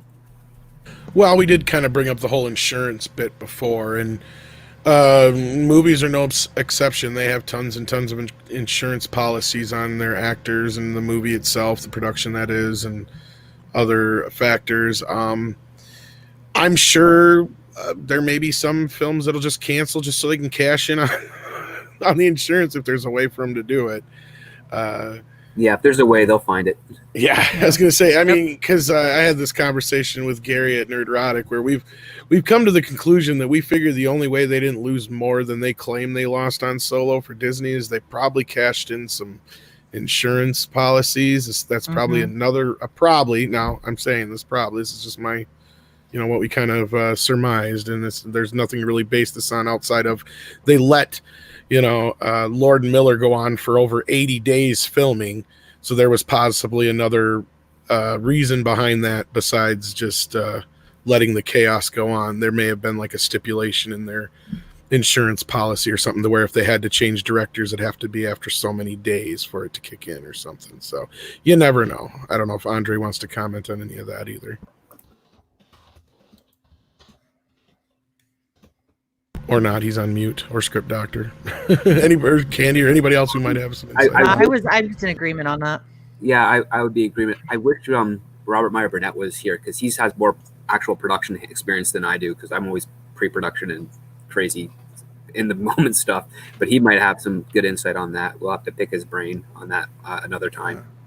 As for me, now that I'm unmuted, I not only think that they should bail out the movie theaters, I think that the movie theaters, in the bigger scheme of things, are the least problem compared to what's going to come.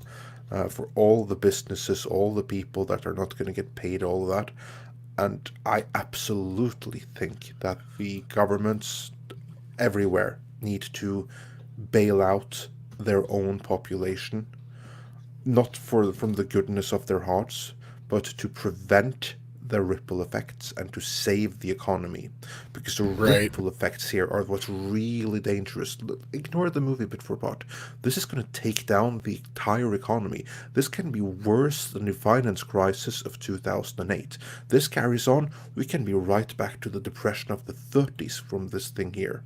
So I absolutely think that in order to kickstart the economy, all the governments of the affected countries need to have significant bailout packages, not to Wall Street. Wall Street doesn't need a single fucking thing, and I say that as someone working professionally within finance. Those bailouts, those bailouts in 2008 should never have been given. They were a mistake. But here you need to bail out everything else. The Fed just pulled $500 million out of their ass to bail out Wall Street. Yeah, and that was money very poorly spent. Yeah, they have to invest in local manufacturing and autonomy businesses that can also exactly. But Script Doctor, that money's gonna trickle down. From the investment stuff, no, it's not. It's made up money to begin with as it is. It's incredibly complex, and it shouldn't need that case.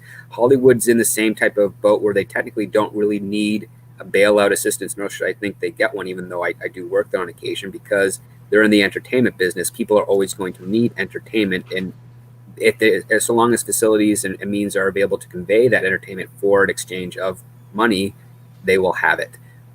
When it comes to manufacturing jobs, that's more difficult because you have people that have to mine for resources and materials and then assemble and then organize and then practice safety. And there's a massive industry that's just a gap right now in most Western worlds because of all the outsourcing. Yeah, so, and that in my opinion, I'm just talking like an economist right now for one moment, ignoring the bigger issue right here, because here we have bigger fish to fry than just movies. Getting real for a second. Yeah. The bailouts right here needs to be all about preserving everyone else's job. Fuck Wall Street, and also fuck the movie industry, especially like the big studios. Here, to get over from this, they need to, as you say, get back the manufacturing jobs. Right. Well, that's what we were saying earlier. As we were saying earlier about the whole trickle down is like it's going to start affecting everything down the line. When I said that, that's what I meant. Is like everything down the line is going to get affected. Yeah. So there's a way to solve this, but I don't know if they're going to take the right measures. As someone said here, Leon Dyer said in the comments. That's not the one. Here we go. Leon Dyer and the UK are begging for closer ties with China. Don't say it. Exactly. Right. I was trying to Strike hee-haw you two. out, and Yeah. Strike 2. all you had to do was just blank yourself, and it would have went hee-haw. Yeah. Strike 2 there on my part. But, yeah. It's hard. It's hard to do. Well, it's difficult. But anyway, yeah. That's, there's a way out of this, and the UK appears to be taking the wrong one. Yeah, the other thing that we also have to prep for is that if countries start reinvesting in manufacturing jobs, it's going to screw around with the value of things locally. Things are going to have to be more expensive, unfortunately, and being able to cut costs, and it's going to be a massive reorganization of the economic structure for each country and how it's going to play a role with its neighbors. So that's something to take into account, because we might see a similar thing where the value of the dollar just drops massively, so you're spending like $30 or $40 for like a loaf of bread just because of the trying to offset the costs of everything else. So it's going to be a very weird time if we can't readjust how countries are making their own products and how they're able to trade and sell them to other markets. Yeah, absolutely. Anyway, guys, let's get away from the real world politics and get back to some super chats, so we don't get struck down too badly. Farpoint Station, well, that's a nice name, sent us $2. Can the farts of an infected person transmit the condition of which we do not speak? That was one for Rob to read, I think. Oh, well, if anybody knows anything about flatulence more than I've been anybody doing- on the staff, I've been doing some research in this area, and I can say that the results are 50 inconclusive. years at of this research, moment. mind you. The results are inconclusive at this time. Okay, there we have the answer. Results are inconclusive. So, yeah. And he's done 50 years of research, folks. So That's right. He would know. Yeah. Anyone? Yeah. Oh, that's all right. No, I And was then- just good for a laugh. Thank you so much for that. That's a good, Yeah. absolutely. Thank you so much. And then Kaio what sent us 1,000. I have to look up exactly what CLP is. I'm sure I've looked that up before, but I have to do it again. I don't recall right now in this second. 1,000 of something. I say I don't think we've ever been fortunate enough to have that on the After well, Dark channel, so I couldn't tell you. But thank you so much. It sounds like a lot. Will Dune stay in December? I think so.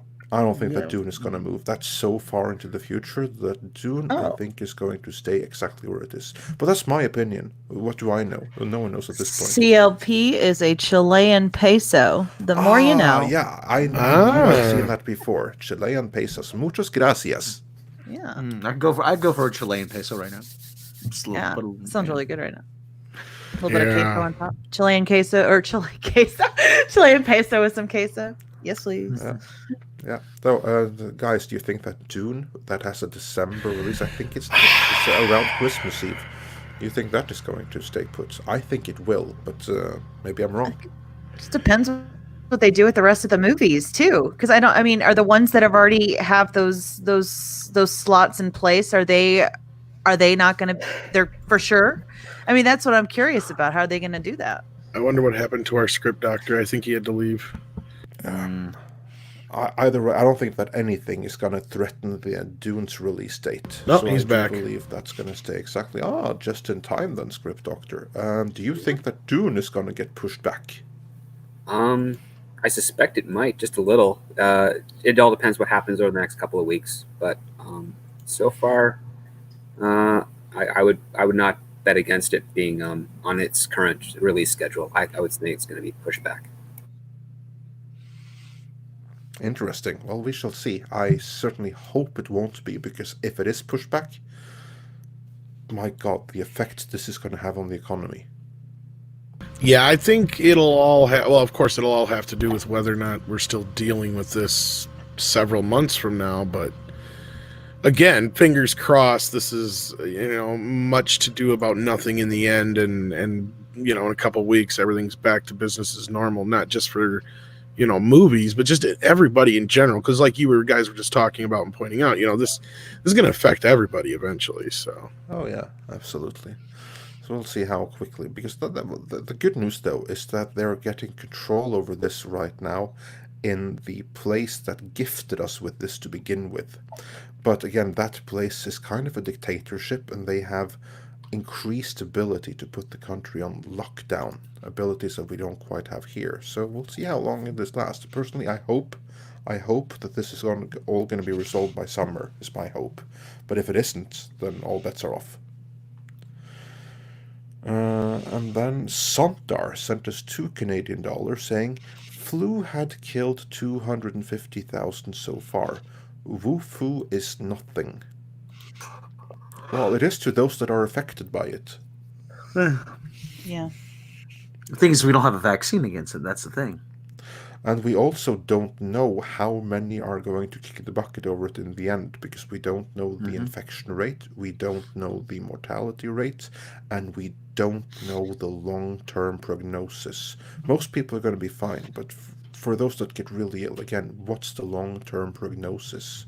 Will they ever return to full function? Yeah. That we don't know. And we don't know the effects of the one Dr. O was listening to talking about it was the long-term effects of the lungs. If it will, like sometimes you can get scarring and stuff like that can affect your ability to breathe down the line. And that's really the biggest concern with this one, because it does affect the lining of the lungs. Yeah, that's my concern here. Because you can get it, you can recover, but you may never recover fully. Right. So yeah, nice and pleasant chat. Anyway, Utam Darkstar sent us $5 saying, "Hey guys, no schools in Israel as well. Much health to us all. Peace." Yeah, I think we can agree to that. Health to us all. So yeah, let's hope that closing down the schools is going to be efficient. Should be.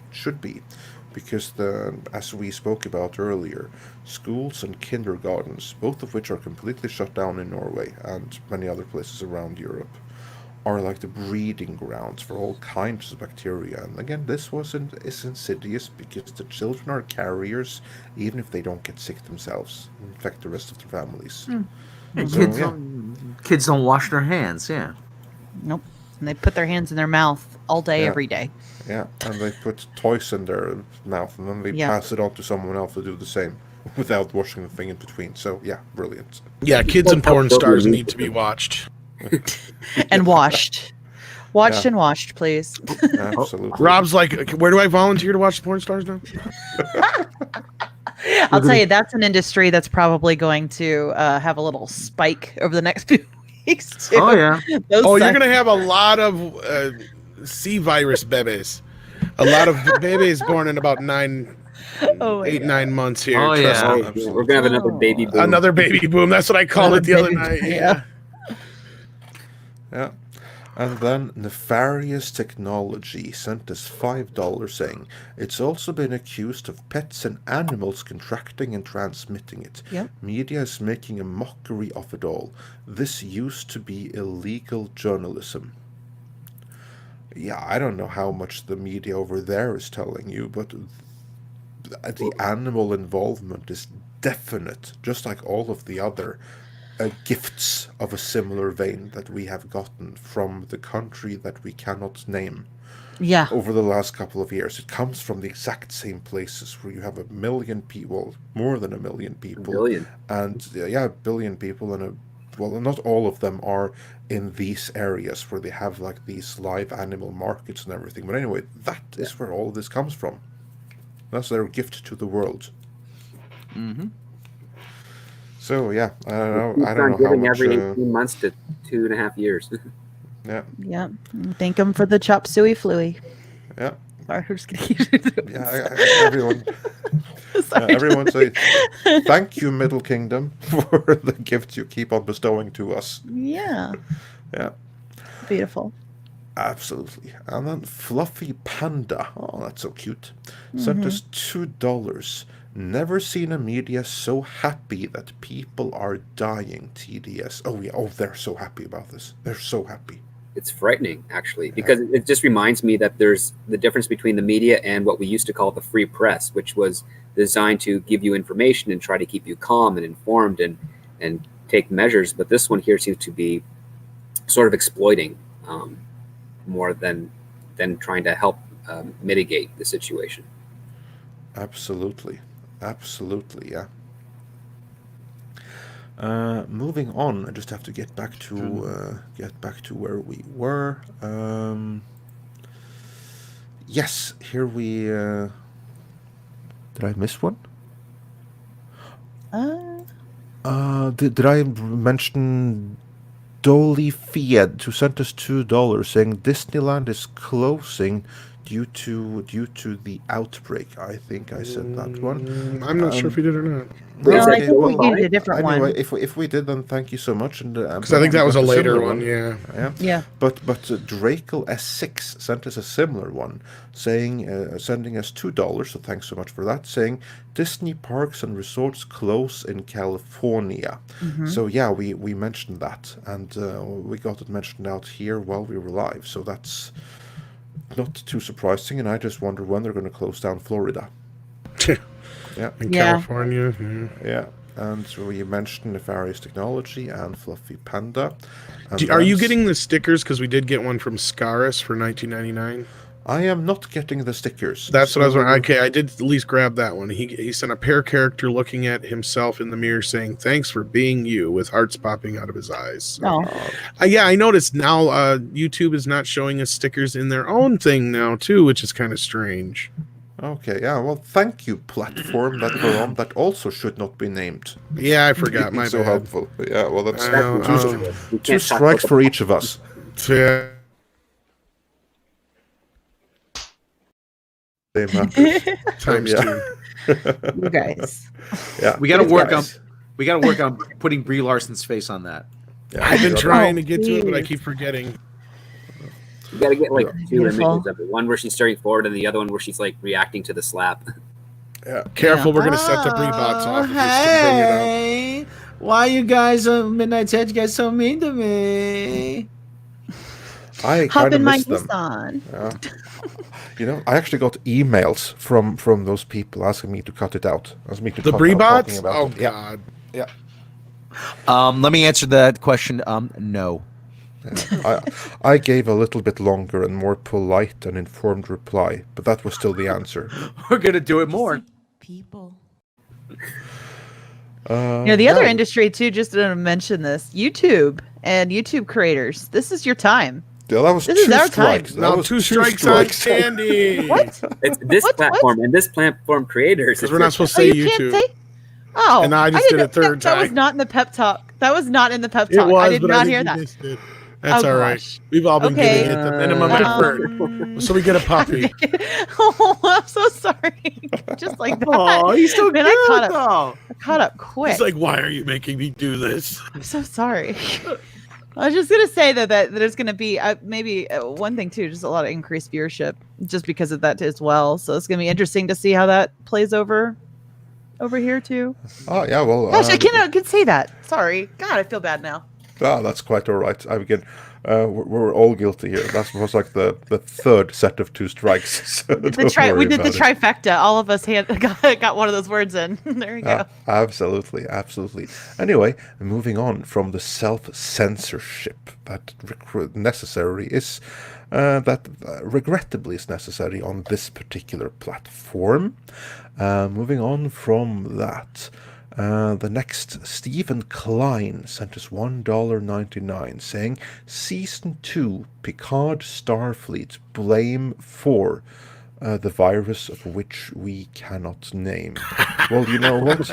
I would not be surprised if someone is going to blame the current thing making the rounds for pushing back Season 2 indefinitely.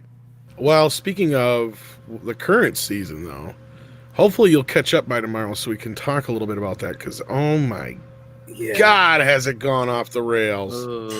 Picardo. After last week's episode, trying to reset things. Did you watch this newest one, Bill? Yeah, I did. A friend of mine pirated it. I don't condone that stuff, but I have it at home on my DVR, so I'm ready to. Or sorry, no, it airs, so I'm got my DVR to record it while I'm doing a Pegasus actual podcast tonight. So I was gonna watch it after, but a colleague brought it in. We watched it, and our jaws were on the floor with like it's just exposition and nothing happens. I'm looking forward to this. I'm at this moment. I'm 3 episodes behind, so I'm going to need some proper therapy after like binging. You got a lot of episodes on a vodka? row. Actually, yeah, I do. I even got some Norwegian variety of what's called Linje Akevitt, which is even stronger. Get So- more. Whatever else is legal over there, get as much as you can. I rarely turn the camera on, but I have. There we go. Ready for. You're gonna tonight. get about 10 minutes into those first few years. Just gonna be like, I need every damn thing I can to get through this thing. Yeah, this going to be a tough 3 hours. I don't envy you, sir. I'm looking forward to it already, so that's going to be great fun. But again, as someone here mentioned the high seas, I just have to say, so that no one comes after us for that, we of course do not condone going to the high seas. No. But if you suddenly should venture to find yourself there, then make sure that you hide behind a VPN. And if you want a good deal, you can go to Surfshark VPN and type in the code MIDNIGHT for an extra special deal and help us out while you're at it. Just putting that out there. Even Gary said he uses them, by the way. Oh, he does? Oh, great. I hope he You used never our know. code. You might be on your computer, pass out, and when you wake up, you're already in the high seas without a sail. So yeah, you gotta. Arr, Yeah, exactly. arr, matey. Exactly. Can So you say again, R on this channel? Just to make sure. yes, there's no censorship on that one. Okay. All right. Cool. R. Yeah. Hello.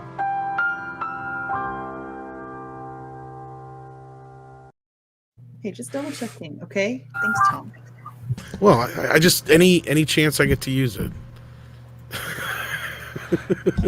Anyway, before we move on, so those that want VPN, Surfshark VPN, type in the code MIDNIGHT for a very special deal of loads of percentage and months off. Moving on to the next super chat. Adam Wofford sent us $5 saying, the country of which we do not speak sees itself as the Middle Kingdom and other countries as outer kingdoms, but North America and Central America, South America, as barbarians. I can well believe that. I better get my loincloth and sword ready. Yeah. Read some Conan. Also, check out Conan issue 13. New run begins then, and it's going to be a good one. So, yeah. Anyway, more plugs out of the way. Adam Wofford sent us another $2 super chat saying, has anyone played The Division? This sounds like a game. Geeky, is that a game? I have not played that. I have played a Division. Oh, okay. Cool. How'd it go? Yeah. What in is that- it? It's a game for PlayStation 4, Xbox, and it's on Steam. It's a Tom Clancy game. Deals with a plague that's spread through the money supply, and there's some grim visuals in it. And I go into one part of this area in New York called the Dark Zone, and it said there's garbage bags all over. Oh my God, those are bodies, aren't they? And just bodies and bodies piled up all like. So we're not there yet, people. But it deals with the pandemic like that. So, but it's not it. When I saw the tents outside of some facility, I can't remember where it was. I was like, yeah, it kind of reminds me of that. Let's hope we don't get to that point, though.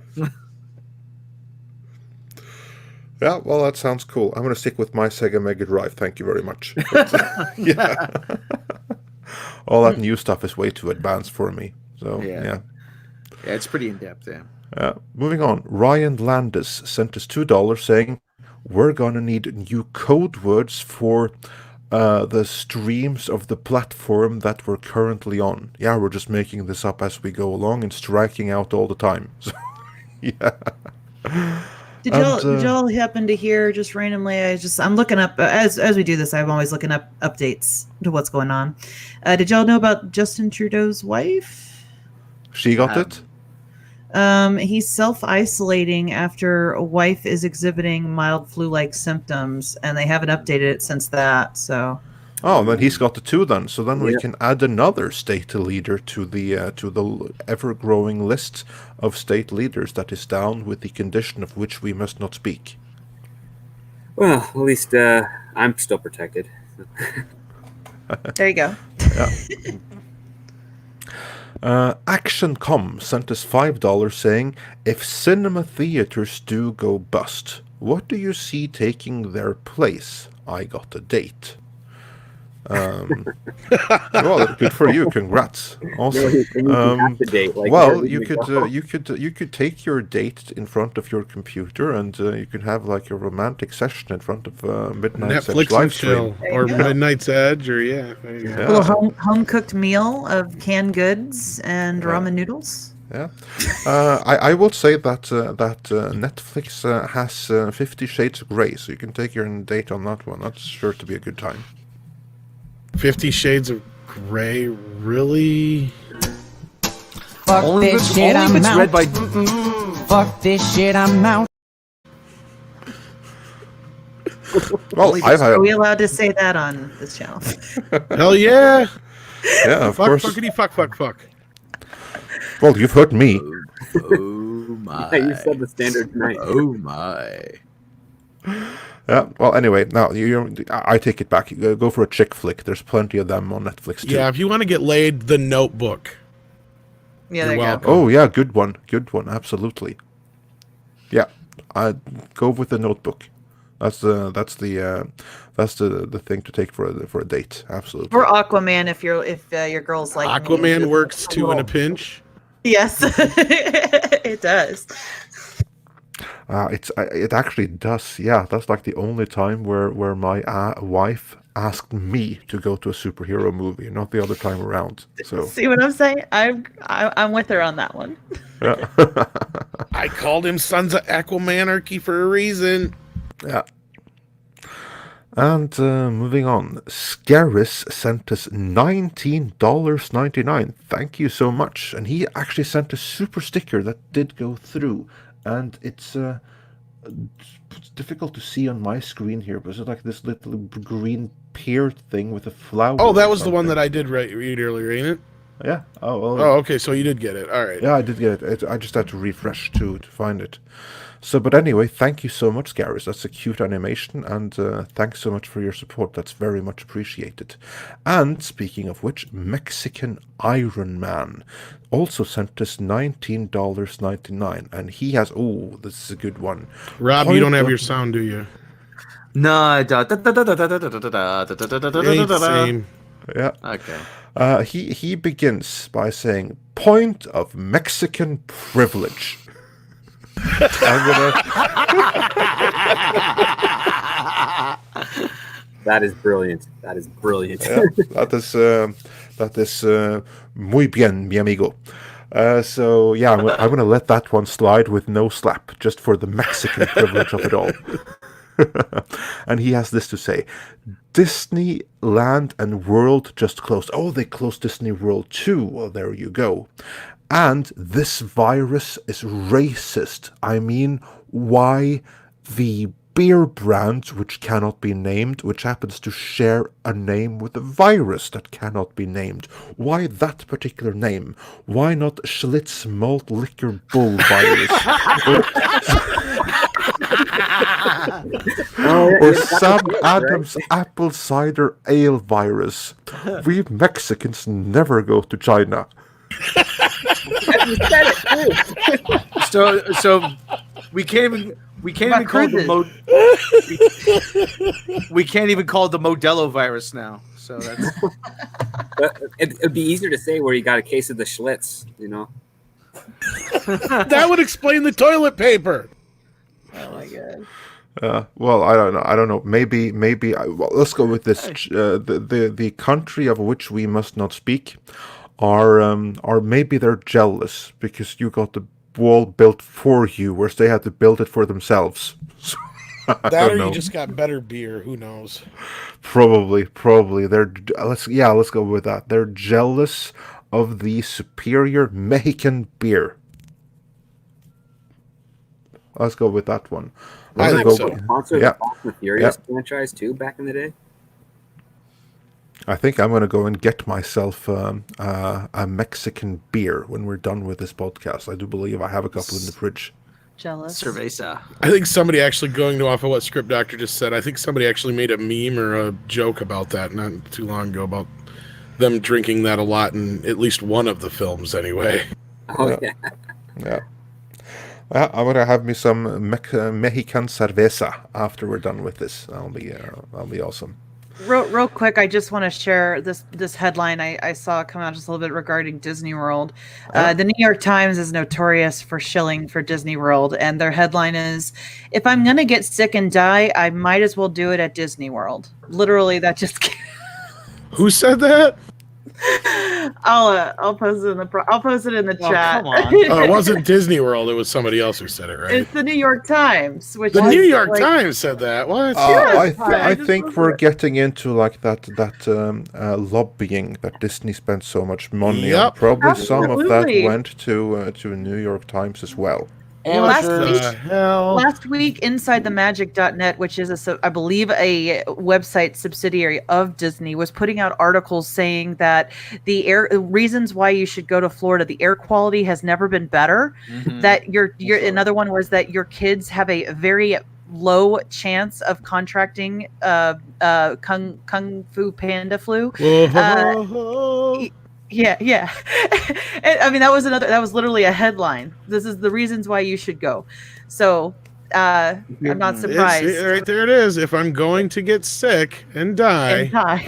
I might as well do it at Disney World. My Hey, God, no, it's a go to- sneaky commercial. How Go to sneaky.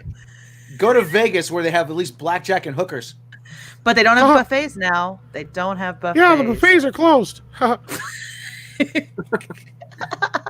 The world's ending. Haven't you got any goddamn feelings about that? Anyway, moving on. Stephen Miller sent us $10. Thank you so much, saying, with Godzilla vs. Kong and No Time to Die butting heads in November, which movie is going to get hurt more in the box office?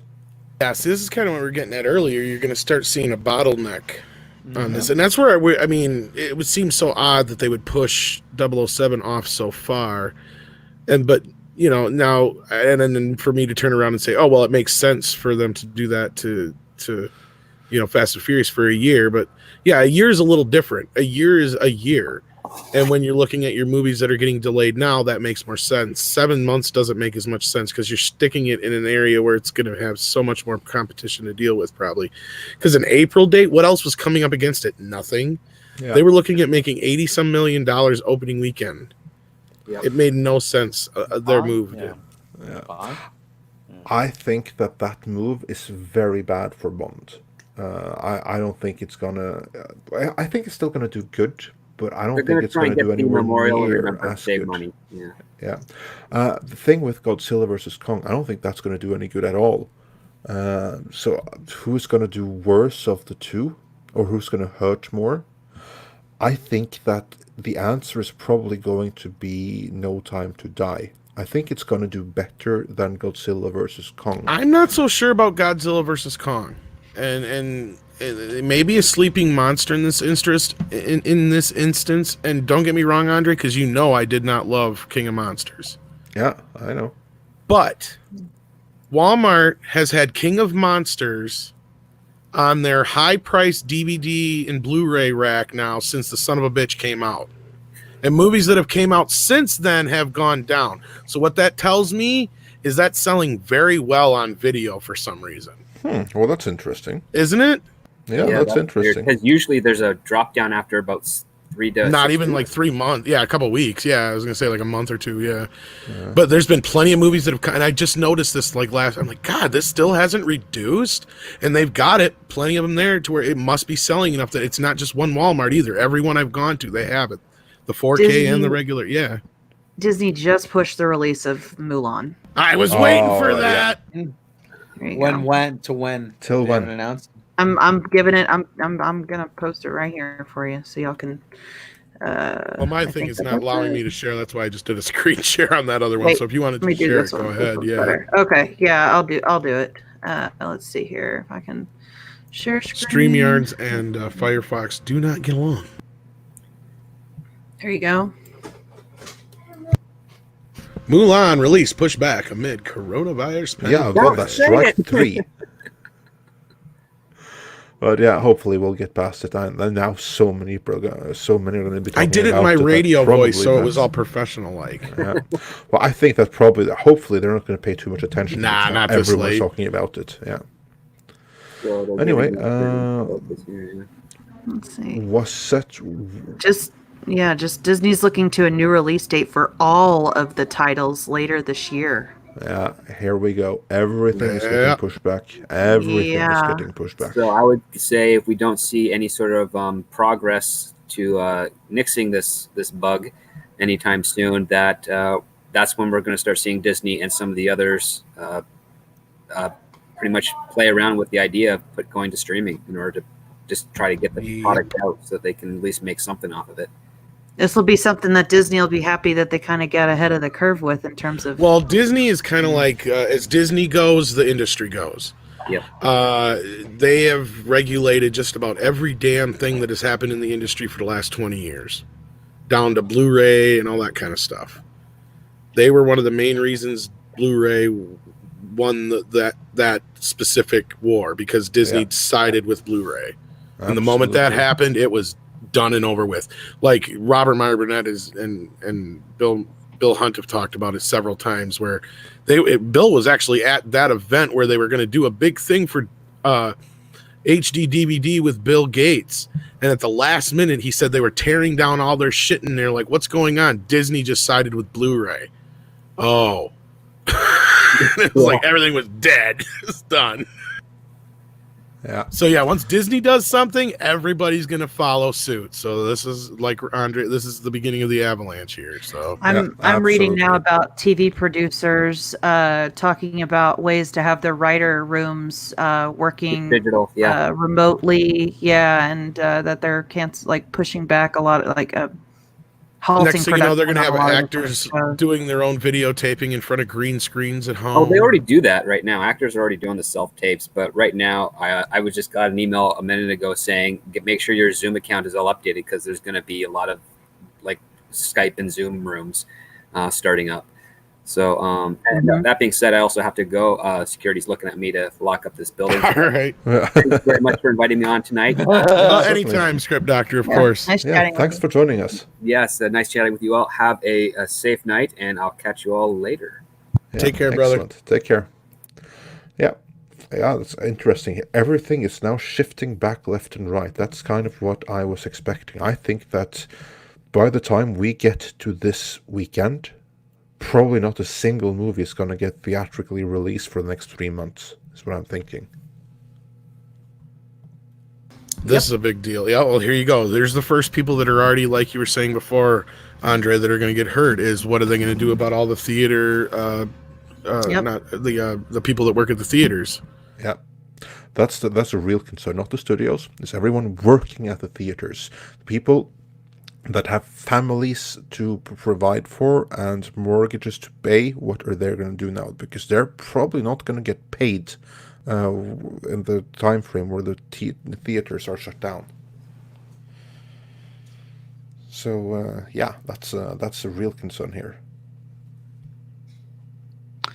Yep, I think that was inevitable. I love that it happened right now, though, the Mulan thing.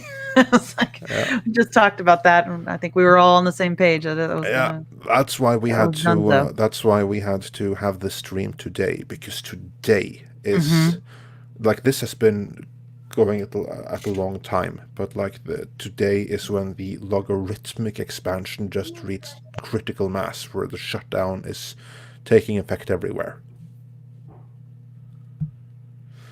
So yeah, historical moment happening right now. Speaking of which, next super chat. We're almost done with the super chats. Uffe K from Denmark sent us 100 Danish krona, saying, Denmark has been closed down for 2 weeks as well. Government advised people to work from home if possible, and immediately people hoarded. Despite we don't lack food, This side we don't lack in food or supply thereof. Yeah, same thing as in Norway. Stores are empty right now because people went freaking amok, thinking that there's a zombie apocalypse happening, so everyone went and emptied their stores, even though hopefully the supply line will not be interrupted. But I guess it's better safe than sorry. New Mutants and Antlers, also new ones to be moved. New Mutants is never seeing the fucking light of day. It never will. I Oh, was okay. What's her I'm name? okay with Maisie. that. What is it? Maisie Maisie Williams or whatever. Yeah. She's gonna be like 80 years old, and at the premiere of New Mutants, I never thought I'd see the day we'd see this movie. honestly, I think that actually cheers me up a little bit in all of this. That movie gets pushed back. What is like the 10th time now or something? It's like Something like that. Just dump the Put it thing on on fucking Disney Hulu. Plus or on Hulu or something like Oh, for that, where it God's should have sake. been at any time. And also, for those of you international, if you want to see Hulu, you're going to need VPN because that's in the What's US this, Pimp? only. If you're choosing a VPN, choose Surfshark. Enter the code Absolutely. midnight Yeah, and receive an insane discount. That's Surfshark VPN. absolutely. Tell him Andre sent you. Yeah. Or just say midnight. That'll do just as well. I know. I was just being facetious. Yeah. But no, anyway, it's getting crazy out there. Absolutely. I do believe that Geeky also has to be leaving because we only have you for so long. Thank you for joining us, Geeky Candy. Yeah, thank you guys for having me. I really appreciate it. Love this channel and love the content. So glad to be a part of it. Yeah, You guys are great. absolutely. Oh, and if your chat doesn't really know about me, I have my own channel at Geeky Candy. I have a Twitter where I post a lot of these updates really right as they happen, and do some gaming live streams as well, and post a lot of pop culture content. So come join me. Absolutely, go check that out. So go check out Geeky Candy. And with that, let's get to the end of the super chats because there's just a couple left. Genox Geno X 1987 sent us $5 Thoughts of a throwback movie sequel to Aliens with Schwarzenegger as the lead. Only throwback movie I want to see him in is Predator, but that's just me. Tom, You Rob. ugly motherfucker. Yeah, well, kind of. I don't know. Schwarzenegger. I kind of prefer to keep my memory of Schwarzenegger as from back in the day, rather than Who is see- your daddy and what does he what do? does he- Yeah. That was a really good quote right there from a cool movie too. But yeah. Shut up! Eric Joseph sent us $5. Oh, this is a good one. Joe Rogan had an interview with Michael Osterholm, an infectious disease specialist who provided a lot of good info. It explained a lot. You know what? I was listening to that today.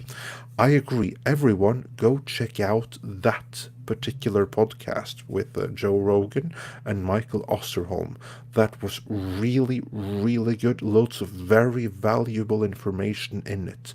And on this one, the media is going to be shouting wolf, and the problem with that is that you don't know when to be worried and when not to be. This interview right here between Rogan and Osterholm, that's going to provide a lot of answers of what is currently known and what you can do to protect yourself, which basically is limited to washing your hands and using sanitizer and stuff like that. That's pretty much it. But anyway, go check out that one. Really, really good. I highly recommend it. And yeah, there's no plug. We get nothing for recommending that, so just see that for your own information's sake. And then Nal White sent us $2 saying, work in TV industry, probably should have kept this $2. Oh no! Hopefully, Oh, brilliant. Yeah, well, thank you so much for donating it to us. We very much appreciate you donating the money that you needed yourself. So that's much appreciated. And we hope that now working in the TV industry, that maybe Netflix will have something for you, because they should be doing a killing very, very soon. Indeed. Yeah.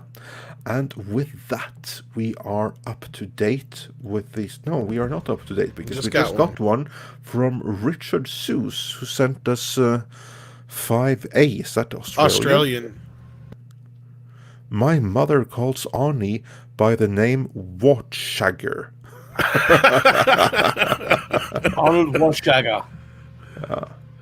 Nice. Now, is that it? Because that's just a name she calls him just to be funny, or is it just because she can't say his name? Well, it's just as funny either way, isn't it? Wartshagger.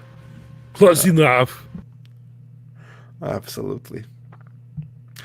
Anyway, so yeah, then we're all caught up with the super chats. Now, do we have some other breaking news now when Candy is no longer here to keep us up to date? Probably not, because I've been trying to keep up with the sex bots in the chat, and she's been the one keeping up with all the updates. So unless Rob has.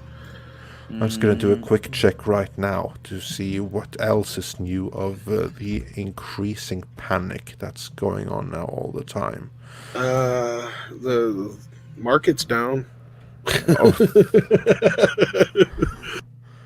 Yeah, well, and water is wet, and what else is new? I'm saying, Disneyland's closed. We knew that.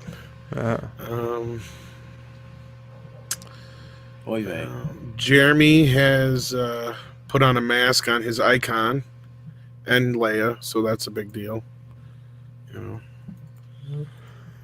Just in case you're wondering. Yeah, the masks apparently don't help all that well, but yeah, it's a thought that counts. Right. Yeah, it's a thought that counts. So yeah, well, we have some very, very interesting times ahead of us. I still can't believe this one here. What? Now that it's actually working. If I'm gonna die, I guess.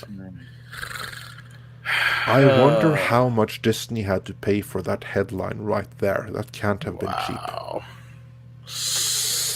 Yeah, that's bad. Mike, yeah. I'm guessing at least 50 grand. He's putting numbers on the shit. This is what I was talking about with Jeremy, since my stuff's actually working for once. I thought that was kind of funny. Exactly. Let's have another quick update and see what's going on. So, guys, tell me, are you worried about what's going to happen on the ground in around Shabby Road Studios and elsewhere? Now, when we see how this is spreading, what do you think is going to happen next? Well, Frankie's worried if he can get it from Coke. That's all I know. Well, that depends on who drunk that Coke before you. Well, that's not the kind of Coke that Frankie's talking about. But... Oh, well, then Frank? it's still go. Frank is a Frank Marshall? Yeah. Okay. Well, our Frank Marshall. Our Frank Marshall. Our version of Frank Marshall. Oh, yeah. He likes to hide out in the Midnight's Edge After Dark bathroom from Kathleen Kennedy. And he's, we have some video game news and stuff like that, because something that was also cancelled, in addition to CinemaCon, obviously, was the whole E3 where all kind of video games and everything was supposed to be announced. And there I'm reading that there were plans to announce new Batman and Harry Potter games, among others. What do you think is going to happen with that? All the announcements that we were supposed to get at E3, CinemaCon, all those things. What do you think is going to happen with those announcements now? Do you think that even the announcements are going to get pushed back, since people's attention is going to be elsewhere? Well, Planet of the Apes is trending, but only because of the, But no, go on with your question.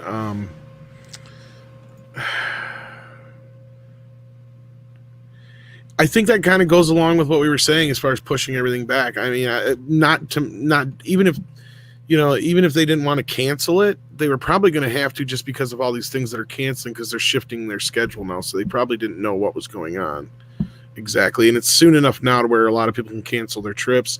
I mean, this is going to hit Vegas hard, big time. I mean, all these functions, that's another thing we kind of, all the people, that have jobs that work at all these places that run these functions and stuff are going to start getting affected big time. Oh yeah. And they're not the only ones. I mean, there's going to be so many people that have it right now and that are contagious and infecting others that don't have the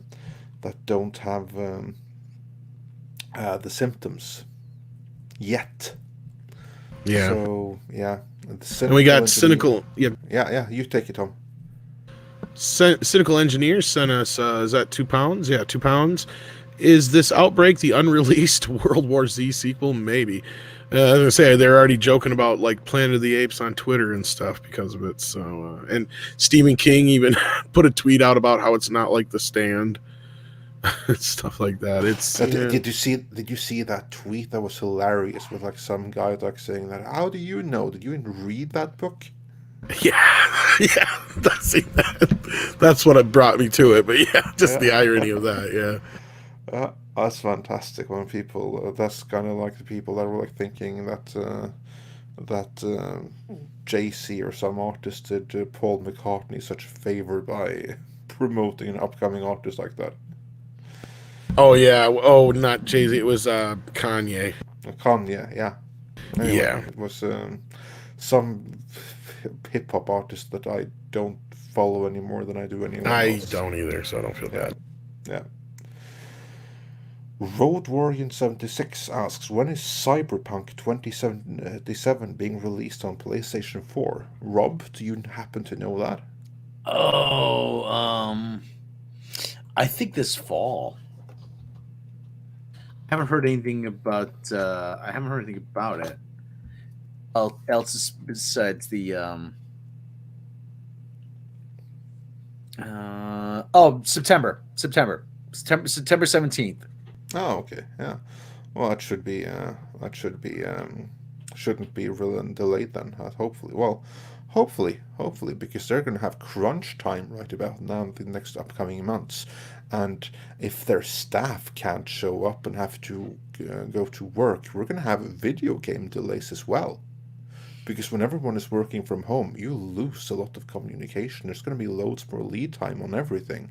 And in crunch time on a video game, that's going to cause some real extra delays.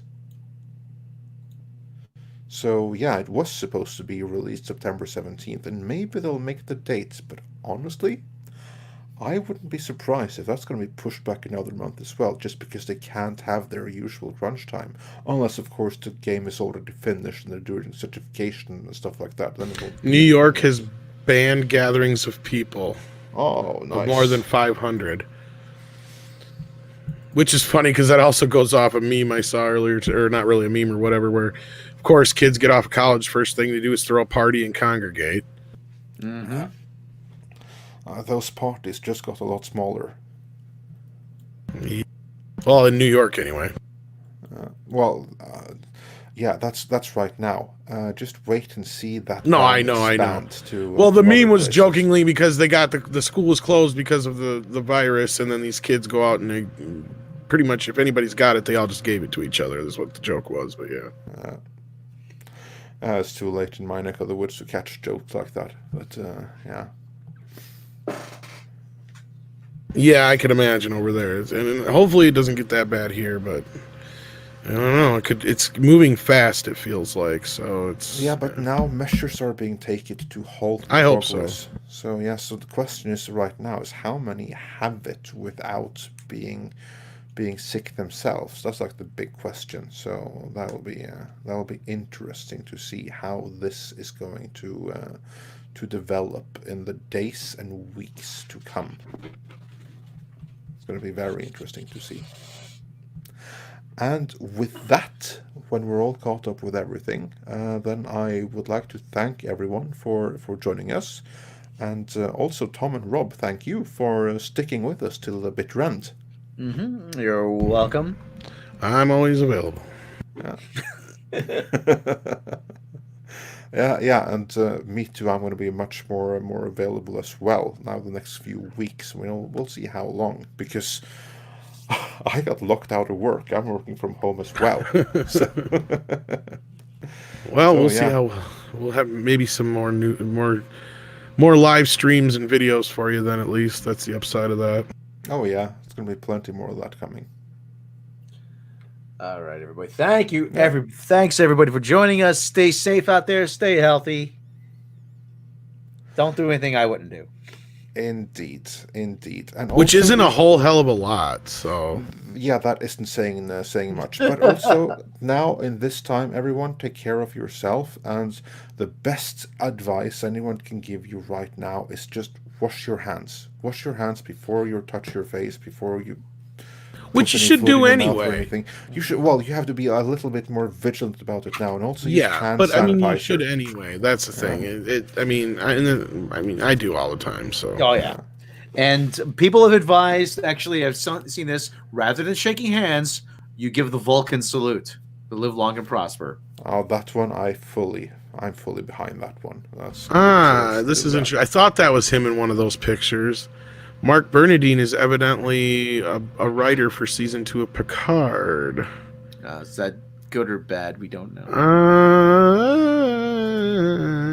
Mark Bernardine, is that the guy that he frequently has with him in like his on the live podcast shows on Fat Man on Batman, yeah, and who's also a writer on the He-Man show? I believe so. Yes. Well, then, if he's a new addition to season 2, then I say, I hope he's going to do better than the sad group that's there right now, because there are probably all good writers in their own right, but none of them were good for this. Oh, nice one, Gabriel Gonzalez just said the Spaceballs salute. Yeah, Hail. that's one very well.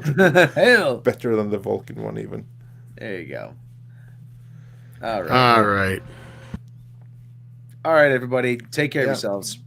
Yeah, take care, everyone. Wash your hands and take care of And, your others, and stay away from your parents. Really, if you love them, stay away from them. Don't affect them. So, And if yeah. you are somebody who isn't working right now, hopefully it doesn't last too long. So Yeah, just hang in there, and hopefully this is gonna sort itself out before long. So yeah, and meantime, we're going to be here. We're going to be doing loads of live streams. And if you're curious about where to find our live streams, because several people have asked that, we don't take them down, but we do unlist them. That is simply to help the algorithm, because it punishes us if we don't. And you find this and all the other live streams if you go to playlists and then click the arrow or whatever it is, so you see all the playlists, and then you go to the one that says roundtables and live discussions. There you'll find this roundtable, you'll find many others, you'll find all our Picard reviews, you'll find all our Star Wars reviews, all that you can find in there, so do check that out. And I carry on, Tom. I do recommend, now that if you do have some extra time on your hands, one things that seem to be neglected on our channel are the interviews, and we've got some great interviews to check out if you've got the time, and we've got a lot more coming. So I do recommend highly our interviews on the channel.